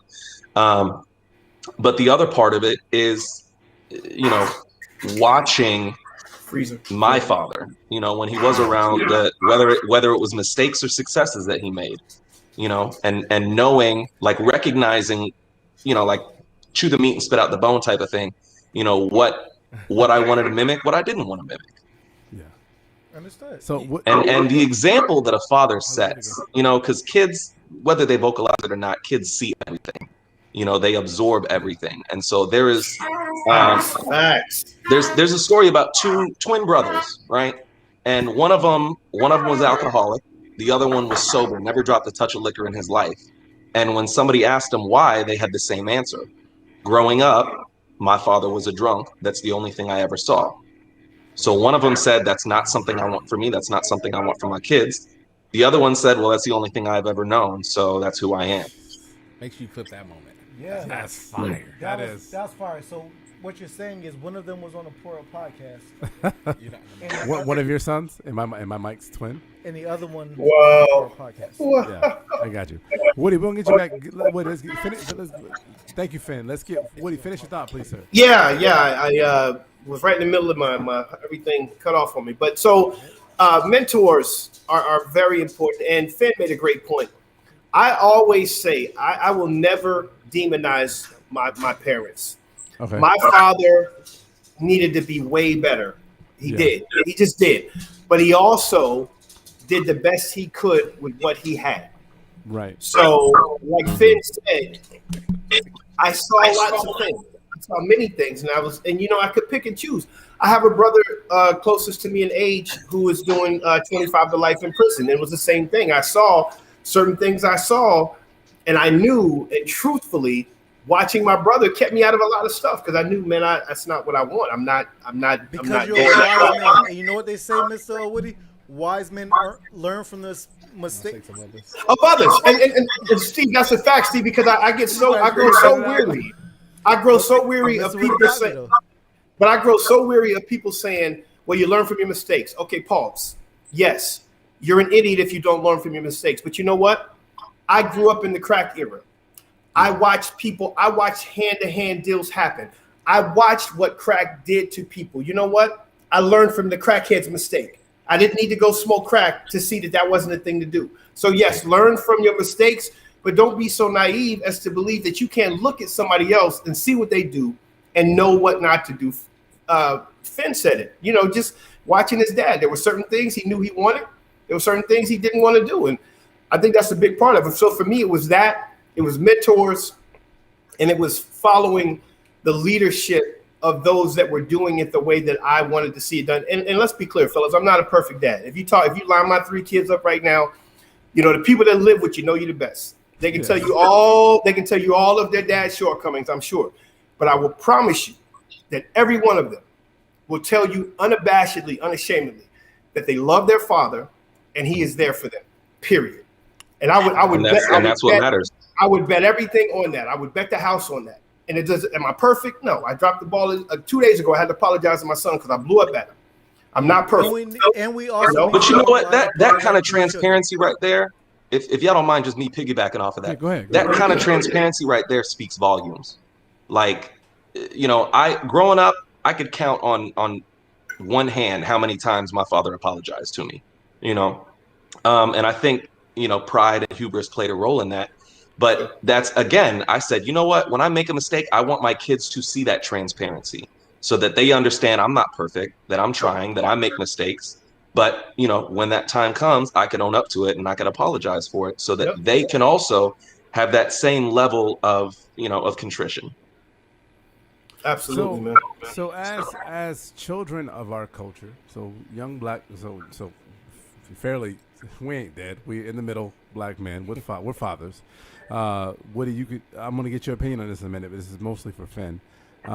As children who we know the history of our culture when it comes to fathers, do we? And you and me, Steve, we grew up without a father regularly in our life. Yeah. Do you think that as black men who are not on drugs, who are not dealing drugs, who are not in jail, who are not impoverished, do we have a responsibility first to the young children out there to be mentors, to be examples, and then secondly to the other fathers who are not shining examples? You asking me first? I'm asking you first. Yes, sir. Okay, first off, to us who are not dealing drugs. Jesus. 2 for 5, holla at me. Wait, what you holding, Steve? Hold on. I feel like we're going left again. T-shirts. Woody, he always goes left. T-shirts, Poor podcast. No, I think Claude, you asked a very good question. Thank you. That's why I do what I Can do. you answer it? Can I answer it? Well, I will answer it, but I don't want Steve to answer it. One more time, give me the question.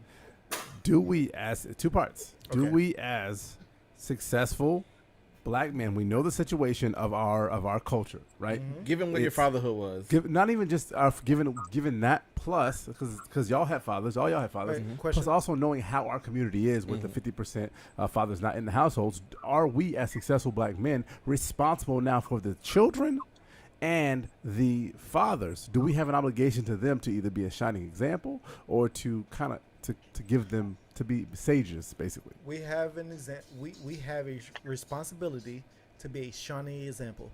We have to do this not just for us because the for lack of better words, the marathon continues. It's not just about me. Right. It's not just about you.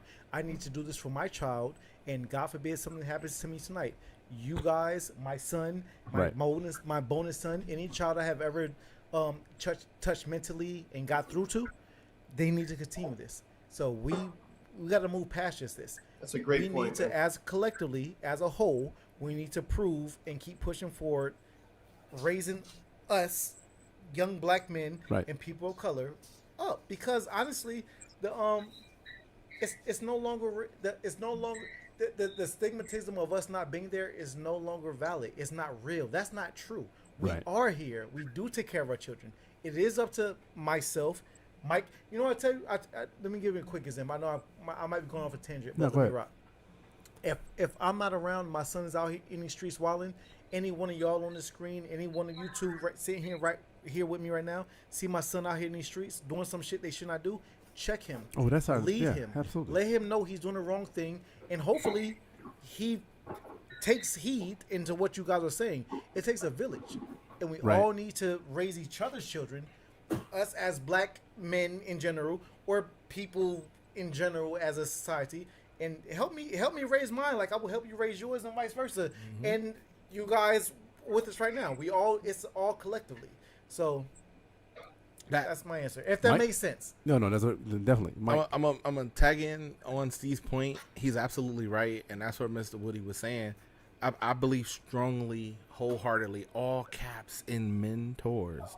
I believe in black male teachers, and that's why at some point I'm gonna go back and be And a you teacher. can't spell mentor without MEN. Facts. Right. Wow, this is my partner right here. That is that. Hey, that needs to be on shirts. Yeah. You can't spell black. Anyway. What do you get that shirt made? Yeah, right. That's good, man. With that being said, I believe in augmenting the raising of our children. If there's an absent father, then there should be a mentor. There should be a big brother. There should be an uncle, a grandfather. Yeah. Of course. Go down the line. There should be a family hierarchy, but even outside of the family, I don't know Finn's kids, but you best believe that I will be a part of organizations that reach out. As this company at Shift Division Media, I want to have that for Right. young black males that need that. I believe in the augmentation of the village raises the child because I was raised by the village. But there's a reason why it's called a village. Of course. Because if you think about our culture was a culture of villages, and we raised the children communally. And somehow, actually, I want to say somehow along the way that got fucked up, but it didn't really. Because growing up, it was if Mrs. So-and-so next door saw you doing something, she definitely told your mother. Mrs. So-and-so next door was Miss King, who Miss still lives next Right. door to my dad, even though Right. my grandfather passed. Right. Retired from Hillsborough County School District. Shout out to Miss King. I'll get to that later, but go ahead. Yeah, no, I always got the, well, you know, Miss Johnson saw you walking on the street that you weren't supposed to be at. Let's not get. But no, I'm just let's throwing not out get there. sidetracked. Thank you. Finn, your question. Same thing, same question. Are we responsible, to say the least, because we've arrived. Would you not say we've arrived? We all have goals and lofty goals and we want to get there. But same question as Steve and Mike, or do we have a responsibility as successful black men then to now lift up and be there as a support for fathers who are not quite there and the children that are left behind? Absolutely. And I think that y'all actually hit the nail on the head. That it's, based on the type of relationship that you have, right? Whatever that dynamic might be, it's absolutely vital. I have 3 nephews, right? 11, 13, and 15. And right now I'm, one of, like, I have to be extremely cognizant of how I represent myself when I'm in front of them. Yeah. Because I know that they're watching, Facts. and my sister, their mom might say something and they'll be like, oh, well, that's not what uncle's doing, and then I have to answer to my older sister, who I'm not trying to answer to my older sister because she, but it's there's definitely a responsibility there. Woody, same question. Yeah, listen, even if you have your own village, right? Because I got my own village. I have a wife. I have 3 kids. My nephew, both of my nephews live with me all throughout the course of their lives, pretty much at some point back and forth. They literally lived with me for 1.5 years recently. My older great nephew will be coming back to spend a couple weeks here to work at summer camp. So I have my own village, but that doesn't negate the fact that, as Finn said, as you said, Steve and Claude, we got to be the example, right? I was a part of a group called Men of Vision in Hillsborough County. We helped found it with Ross Anderson and Rory Buford back in 2006, and it's still going now. But I was active in it for 10 years. And it basically is just it's at multiple schools in Hillsborough County, and it's they like this term at risk. I've never really liked it, but it basically with at risk young men of color, and not just young men of color, but young men. at our inner city urban schools who are more times than not seeing these single parent households and seeing these things that they really ought not emulate. So I have to raise my kids, right? My mission field is my house, right? If I'm out here trying to raise everybody else's kids and my kids are going sideways, I'm not doing my job as a father. But at the same time, as I'm doing my job as a husband and a father, I do have a responsibility, as Finn talked about, the example that he's setting for his nephews, to be out there trying to help set that example for others, because there's so many young men that need that example to be set for them, because they're taking all of this information in, right? Whether we're talking music, movies, what they're seeing in their household, whatever. They need to see the things that it ought to be, right? So that they know what it is that they ought to be when they get to, and again, we're not perfect. None of us are on this platform saying do it exactly the way that we do it because we got it all figured out. No, what we're saying is we're on the right path. Let's try and walk this right path together. And hey, why don't you come on with me? Let's walk this path. So, Woody, would you say, because you were a child of the 70s and you lived in the 80s, and we know the crap that went down back then. Just say no, Mike. Just say no. We were born in the 80s and raised in the 90s. We're different. Would you say though that like the starting line, the pass, go, do not go to jail, make some progress? Does it start? Do you think the progress is in the hands of me, Mike, Steve, and Finn's generation? Do we have an opportunity now to kind of move forward? Because we didn't grow up, a lot of us didn't grow up with the fathers in our households, but we're fathers who are present. Exactly. So unequivocally. Do we now have the ability to move the black community forward? Unequivocally. Absolutely. Because it's not, listen, even if let's say none of us on this platform ever end up in a venue where we're affecting thousands or hundreds of thousands of people, right? That doesn't matter. If you're doing what you're supposed to be doing in your corner of the universe where you are, that is going to positively affect the people in your life, period. That's it. It's as simple as that. I right now, my job is to be a husband to my wife. My job is to be a father to my children. And my job is to make sure that I do that to the best of my ability. And then everything else, right? It's like the rock in the lake, right? Everything else ripples out from that. And that's my job. That's what I have to do, and that's what you all have to do. And I'm telling you, if we do it, we are positively affecting people that we don't even know are watching. Mm-hmm. Finn really hit the nail on the head when he talked about his nephews, man. I'm telling you, like, you are being watched. We are being watched. And you know when it gets really scary for me, I'm gonna tell you a quick anecdote to tell you how serious this is. I have a picture of my son. My son will be 13 this year. But I have a picture of him when he was 4 years old, fellas. And he was I wear a size 14 shoe.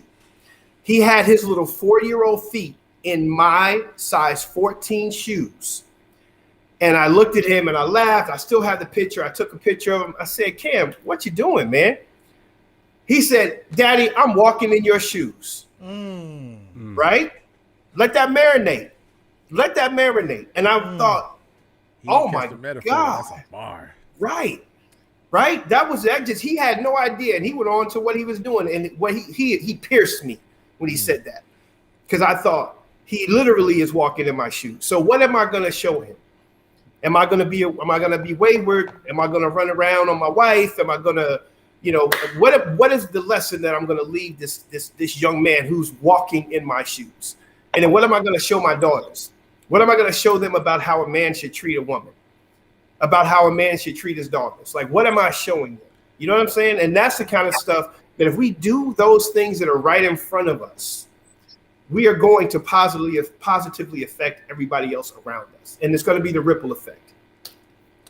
So what do you, go ahead, Finn, go ahead. That was feedback from the mic. Oh, was that feedback? Sorry. Let me jump in. So Woody, you and I both raised daughters, and Finn, I think you have a daughter too, right? Or you do have sons? Mm-hmm. And which one is it, Finn? You got daughters or you got sons, Finn? I think I have two 2 and 1. So 2 daughters and Yeah, 1 son. Man, you look like you were looking at the notes, like you had to check what do I have? Like, hold on, what do I have? And I won't get into it because I have 2. Yeah, 2 daughters. Hey, my daughter feels like 10 daughters at some point, but I want to have y'all back on, you two both back on at some point. We can talk about black fathers raising black daughters, just because it is. Can we come? No. Let me see if we can. No, you can't. No, I'm definitely both going. of you. So, and Claude, I Cannot gotta before you finish what you're saying, I gotta say, I know you know this because you've had my wife there on your show, but the other fellows may not know. My wife is actually mixed. My wife is biracial. Her father was a very, very light-skinned black man, could have probably passed for white when he was young. And her mother was just a white American woman. And so she's a product of that. And so I am a full-blown, I don't know what you all's terminology is. I'm a brown American, African American, whatever you all utilize. And so our kids are a mixture of both. Like I have, with this Florida sun, I have a bunch of bronze bathed goddesses and gods is what I got. That's what I tell them. Yeah. Mr. Woody, before we head out here, I definitely would like you to know that I would like to lock in with you with a personal conversation, but recorded on air. Because, because I relate to you a lot more than you possibly know. I like. There's just things we kind of look alike. I can see it. Oh, y'all do kind of look alike, actually. It's racist, though, man. Where you been? I'm reformed, son. I'm a new man. I'm raising my other family. Hey, I'm like the old heads in my family. My trials and tribulations. Now, but really, Mr. Woody, I would like to lock in with you. Claude probably would like to lock in on the episode as well. I'll never do it without Mike. For sure. We don't need Mike. Yeah, but he's just trimming the fat. As an OG, and that's not to be taken wrong at all. It's all good, man. I don't run from my age. 10 years plus your senior, and you look great, but 10 years plus your senior, I gotta have a conversation with you because you can teach me a lot, and I need guidance from a man like you. He still need a mentor. Of course, we all need a mentor. Hey, let's do it, man. Listen, and let me tell you something, Steve. I don't listen, my man. I know a lot of people do. I do not run from my age. You know what? I look around me, my man, and I look. Sometimes I go on this bookshelf back here, our personal library, and I'll look through my old yearbooks from high school. And listen, man, I grew up in an era where making it to my age is a great thing. Yes. It's a great thing. So I don't run from my age. I'm 48, and I'm actually very much looking forward to 49, and very much so looking to 50. We're gonna do something big around here for 50. I haven't talked to my wife yet. I don't know what it's gonna be. Are we invited? Can we come? Oh, absolutely, man. Absolutely. Can we Absolutely. Mr. Woody, also the simple fact, because I'm 36. But a lot of times people call me older. I don't got a problem with that. I like getting old. But you know how many people did not wake up my age? Right. Yeah, man. They did not wake up my age. Listen. Right. So my granddaddy used to say, listen, I woke up today. It must be a good day. What your granddaddy said. I'm telling you, his saying was, I woke up today, so it must be a good day. You know, it must be a good day. So what you gonna do with it? You got a fresh 24. What you gonna do? Miss Woody, every day above ground is it's a good day. Yeah, yes, man. Sir. Absolutely. Absolutely. It's odd, Mr. Woody, because I tell Steve about things my grandfather told me all the time. He don't respect me. It's because your hair balder than mine. I don't know, man. I tried. But listen, also your hoodie's fire. And all right, hey, so if I could give my cousin some shameless promotion, man, I got a cousin in Spartan. I got a cousin in Spartanburg, South Carolina, that has he actually has a Christian clothing line that he does, and this is from his Christian clothing line. It's called Desire Your Purpose. I will send us the link. I'll cop me one. Finn, you gonna get one? Not just send us a link. May you say his link for the people on the air who I you know what? I don't know it, so let me send it to y'all, and then y'all can shout him out. But we'll get it on. But he's got IG, he's got all that, and he's doing it. He's independent doing his thing, man. So I told him I'm very much mom and pop. Claude will share this with y'all. But I'm very much if your mom and pop, you'll get my money because I'm very much in support of mom and pop business. My wife and I are very big. Mr. Woody, with all due respect, I do have to ask: is your cousin with that clothing line? Is he a black man? He is. I don't know why that matters, but he is. Because it's Steve. It matters because Steve. Finn. Those shirts was fire, by the way, Finn. I still got mine. Yeah. Because the reason I asked that because it led into me speaking to you, Finn. Yeah, I support all things black. That's just what I do, and we all do. We all do, not just me. Finn I'll touch on that, Mr. Woody, because the last time that I was on the show was for a different podcast with Steve and our other mutual friend Jess. Obnoxious babes. But my wife has, like, she runs her own Etsy shop with different, embroidery and Nice. custom designs and whatnot. And so and Steve and I think Mike as well, both copped a shirt. Yeah. Got my 2X.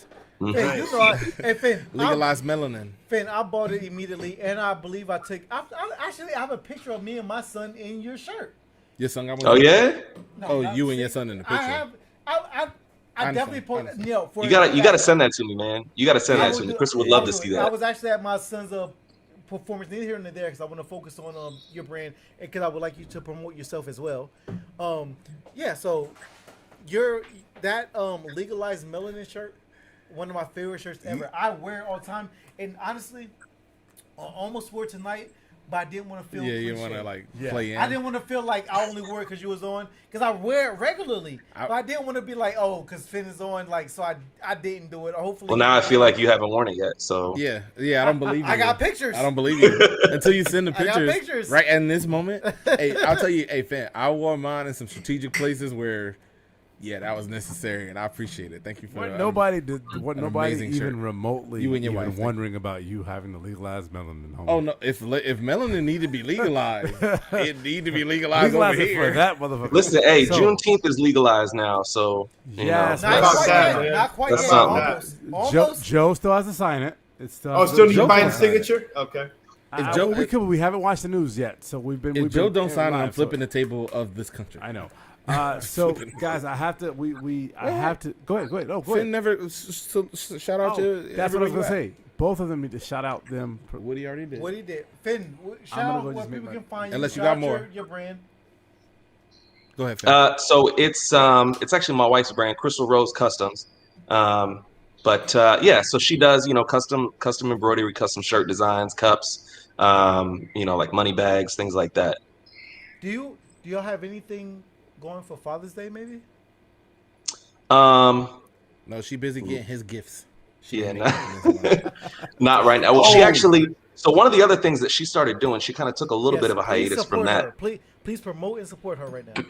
But she also started Chic Picnics. I don't know if you guys have seen any of those like pop-up picnics at the parks around Tampa Bay. But she's been doing. Where can we find that? Is that something we can subscribe to see that at? Yeah, so if you follow her on IG, it's Chic Picnics. So it's all right, because my girl gonna love that. Hey, I know she listening right now. Hey, write that down. Wait, repeat that, please. Chic. Yeah, so it's Chic, and I'm pulling it up right now. Chic Picnics, CHIC PICNIQUES, and so it's a little and I'll just show y'all on camera, but it's like little pop-up picnics like this.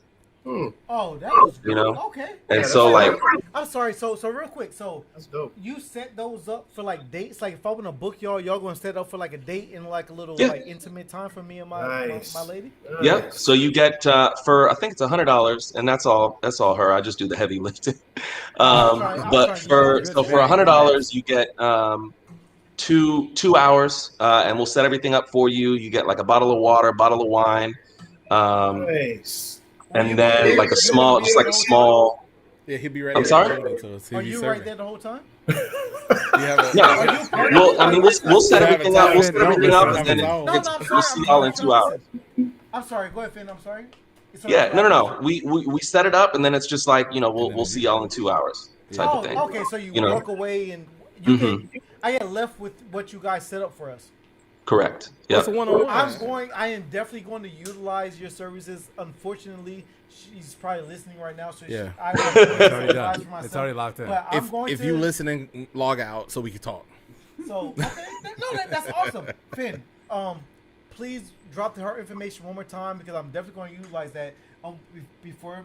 Yeah. If I drop it in the chat here, is it going to disappear like once we? No, we can share it on our pages once we put it in post. All right, so let me. Matter of fact, if you put it in the chat, it'll be on the YouTube. It'll be there. And Mr. Woody, if you can drop Yeah. your cousin's clothing. So I'm line, gonna text it text us to later. Claude. Yeah, I'm gonna text it to Claude. But I want to say one real quick thing before y'all go. Y'all asked before y'all even let me and Finn in from the waiting room. Y'all were talking about like how do we change the narrative with dads, and I'm gonna tell you it's quick and easy. Don't co-sign the nonsense. People that got dad jokes. If it's not funny, don't laugh. If it's a show that doesn't promote positivity for dads, don't promote it. Don't watch it. Like we got something happened the other night, and I told my wife, I said something happened, and I had to call somebody out in a meeting because of what she said about men, and it was like somewhere along the way it became okay to bash men. Right, and to bash what we do. So just don't let it happen. That's all. Like in your corner of the universe, don't go along with it because I don't. I mean, and I think that's one way to start. Letting people know, like I take this whole daddy thing pretty serious. You know what I mean? But that's just my own little. As you should, as everybody should. That's my own little piece of advice. I appreciate both of you. Strong black men, husbands first and fathers second. Salute to you both. I thank you for being here. Thank y'all for promoting your cousins and your wives. Thanks for the invite. Appreciate y'all having us. As always, y'all are always welcome back on the show. Hit us up. We would love to have y'all on. Y'all are family. Once y'all lock in with Shifted Vision Media and the Poor Podcast, y'all are definitely family. Finn, I'm definitely going to utilize your services, even though she's probably watching right now. She knows it. I'm just going to act like it's a surprise. She's still going to be surprised. She's been here before. She's Mr. a Woody, great girl. Mr.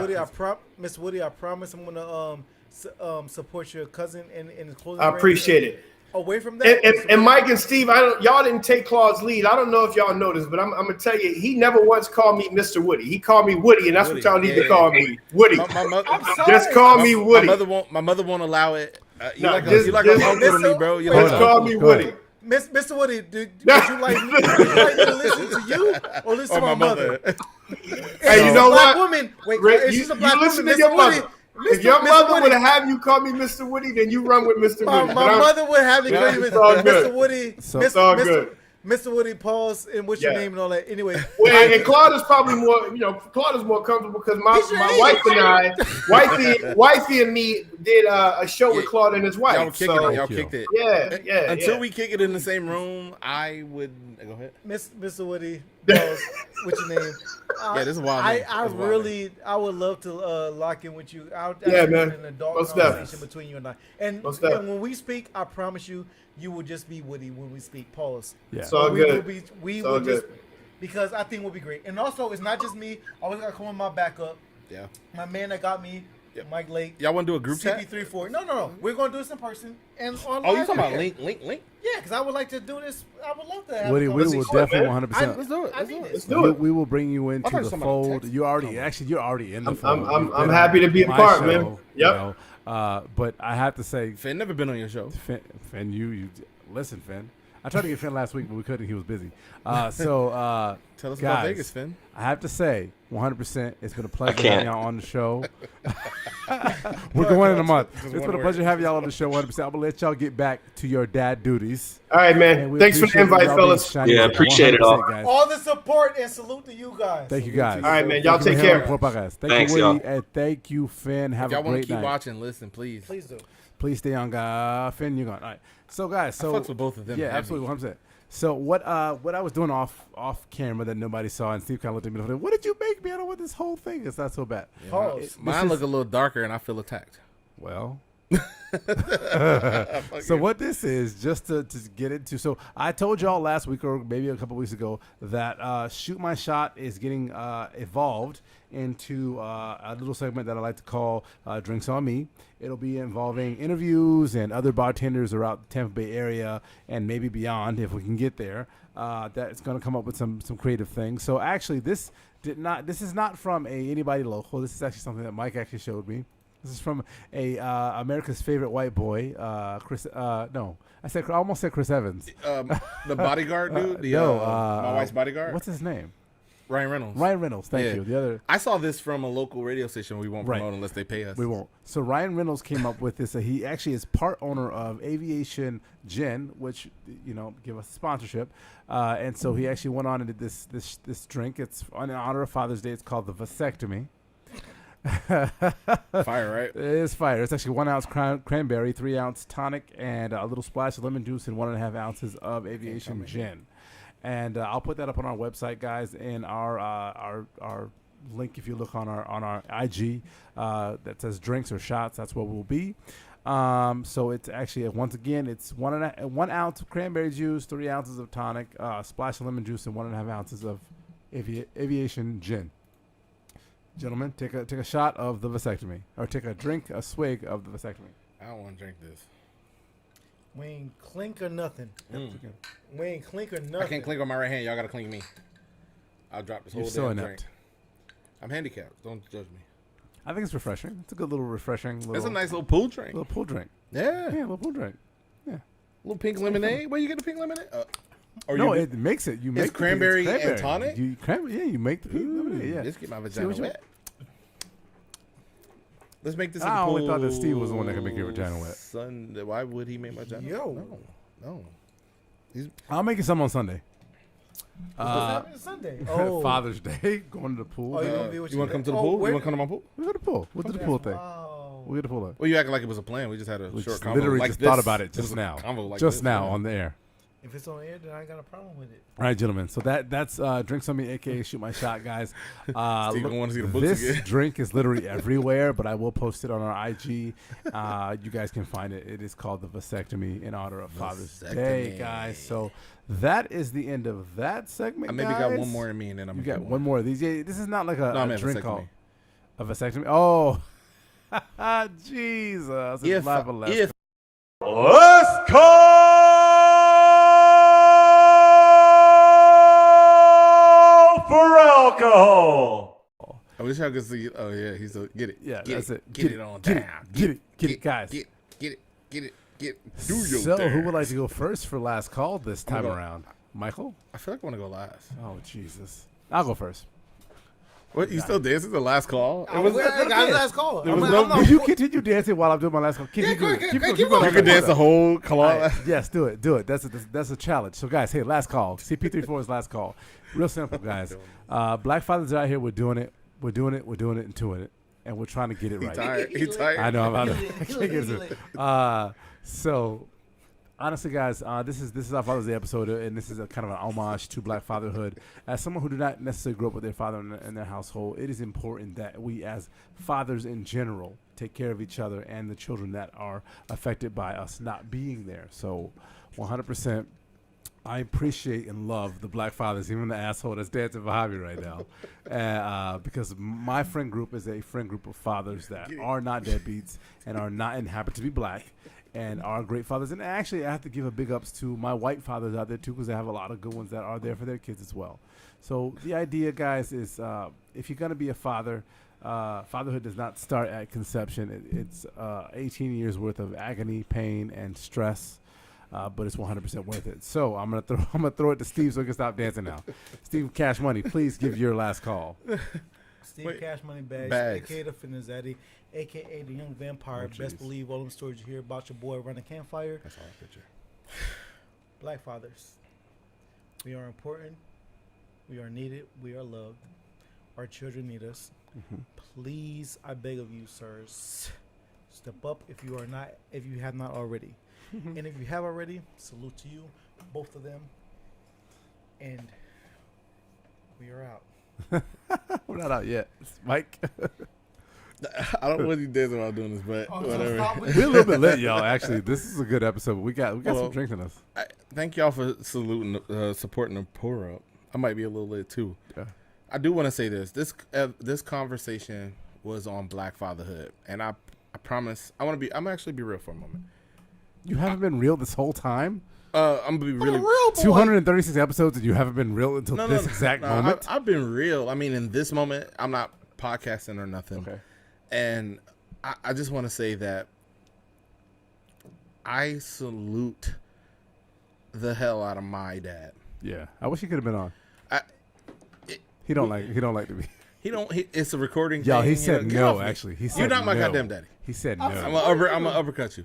Thomas like said no. I don't want to be on your bunky my ass show. father. No, it ain't that. It's a anyway. I don't know, wanna I get know, to I it. know, But I know. anyway, salute the hell out of my dad, right? And the lineage of Lake men that I come from was built different. My grandfather retired from 3 jobs. Y'all heard me talk about this before. I'll never stop talking about it.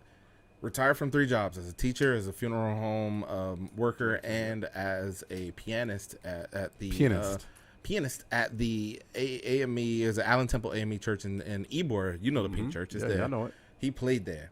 And salute to my grandfather and my father both. This conversation is about Black fatherhood, and while not a lot of people have the opportunity to have a father in their life, some have bonus dads, some have dads that were absent, and then some have a combination of both.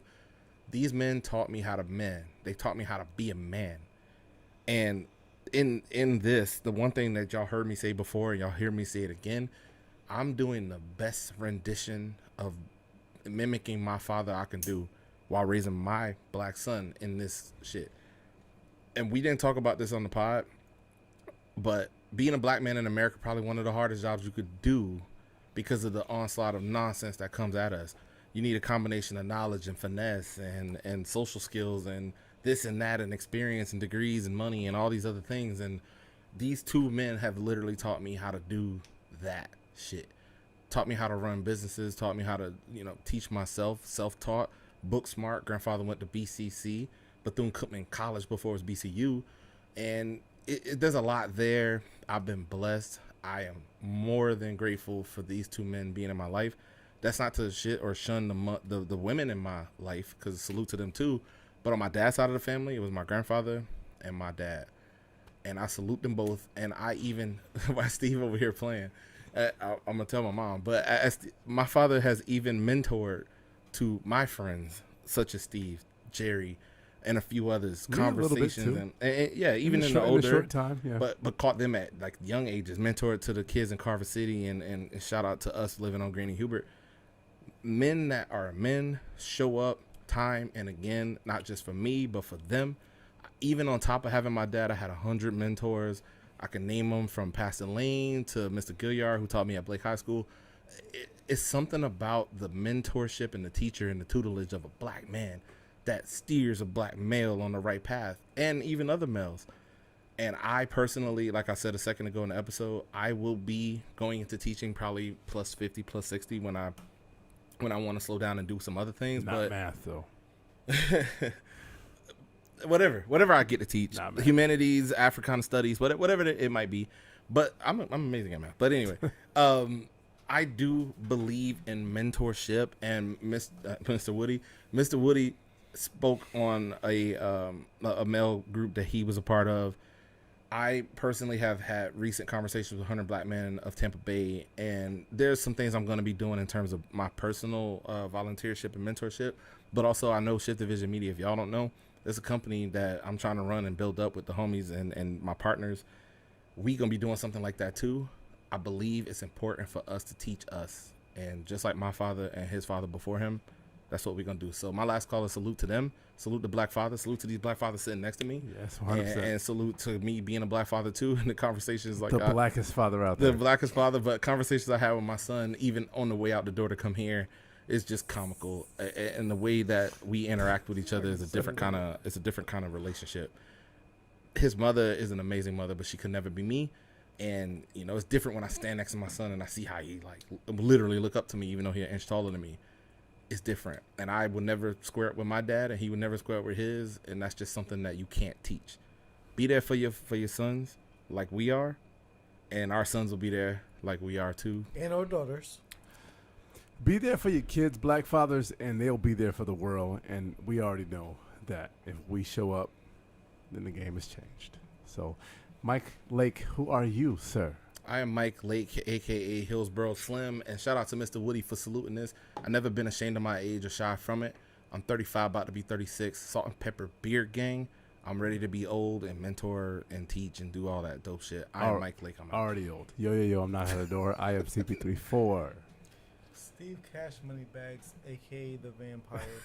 Y'all best believe all those stories you hear about your boy around the campfire. The vampire at the campfire, but not at the microphone. And this is a poor podcast. Yeah, that's it. No, please, I gotta get this. Get it off. And at the end of the day, you always know it's all good. Salute to every Mr. Woody. I thought you were going to say Mr. James. Mr. Woody. Every Mr. Woody. Mr. Woody in every hood. In every hood. Salute to Mr. Woody. Salute to real shit. Salute to Mr. James. Hey, Mr. James is always all good in every hood. Don't leave out Finn. Salute to both of our guys. Salute to Finn, absolutely. I was saluting old heads Yeah. and young heads as well. Yeah. Finn, Woody, salute to you both. Salute to Mr. James in every hood. Mr. James, I'm looking forward to having a conversation with Jesus, Mr. y'all. James. You know what? You know what's crazy? The Mr. It's the My longest Mr. exit. James is finna be Woody. Mr. Woody. He gonna be here. Can we end this show? We're gonna end He this. married. This is the Pour Up Podcast, y'all. We are out. Y'all be safe though. Bye-bye.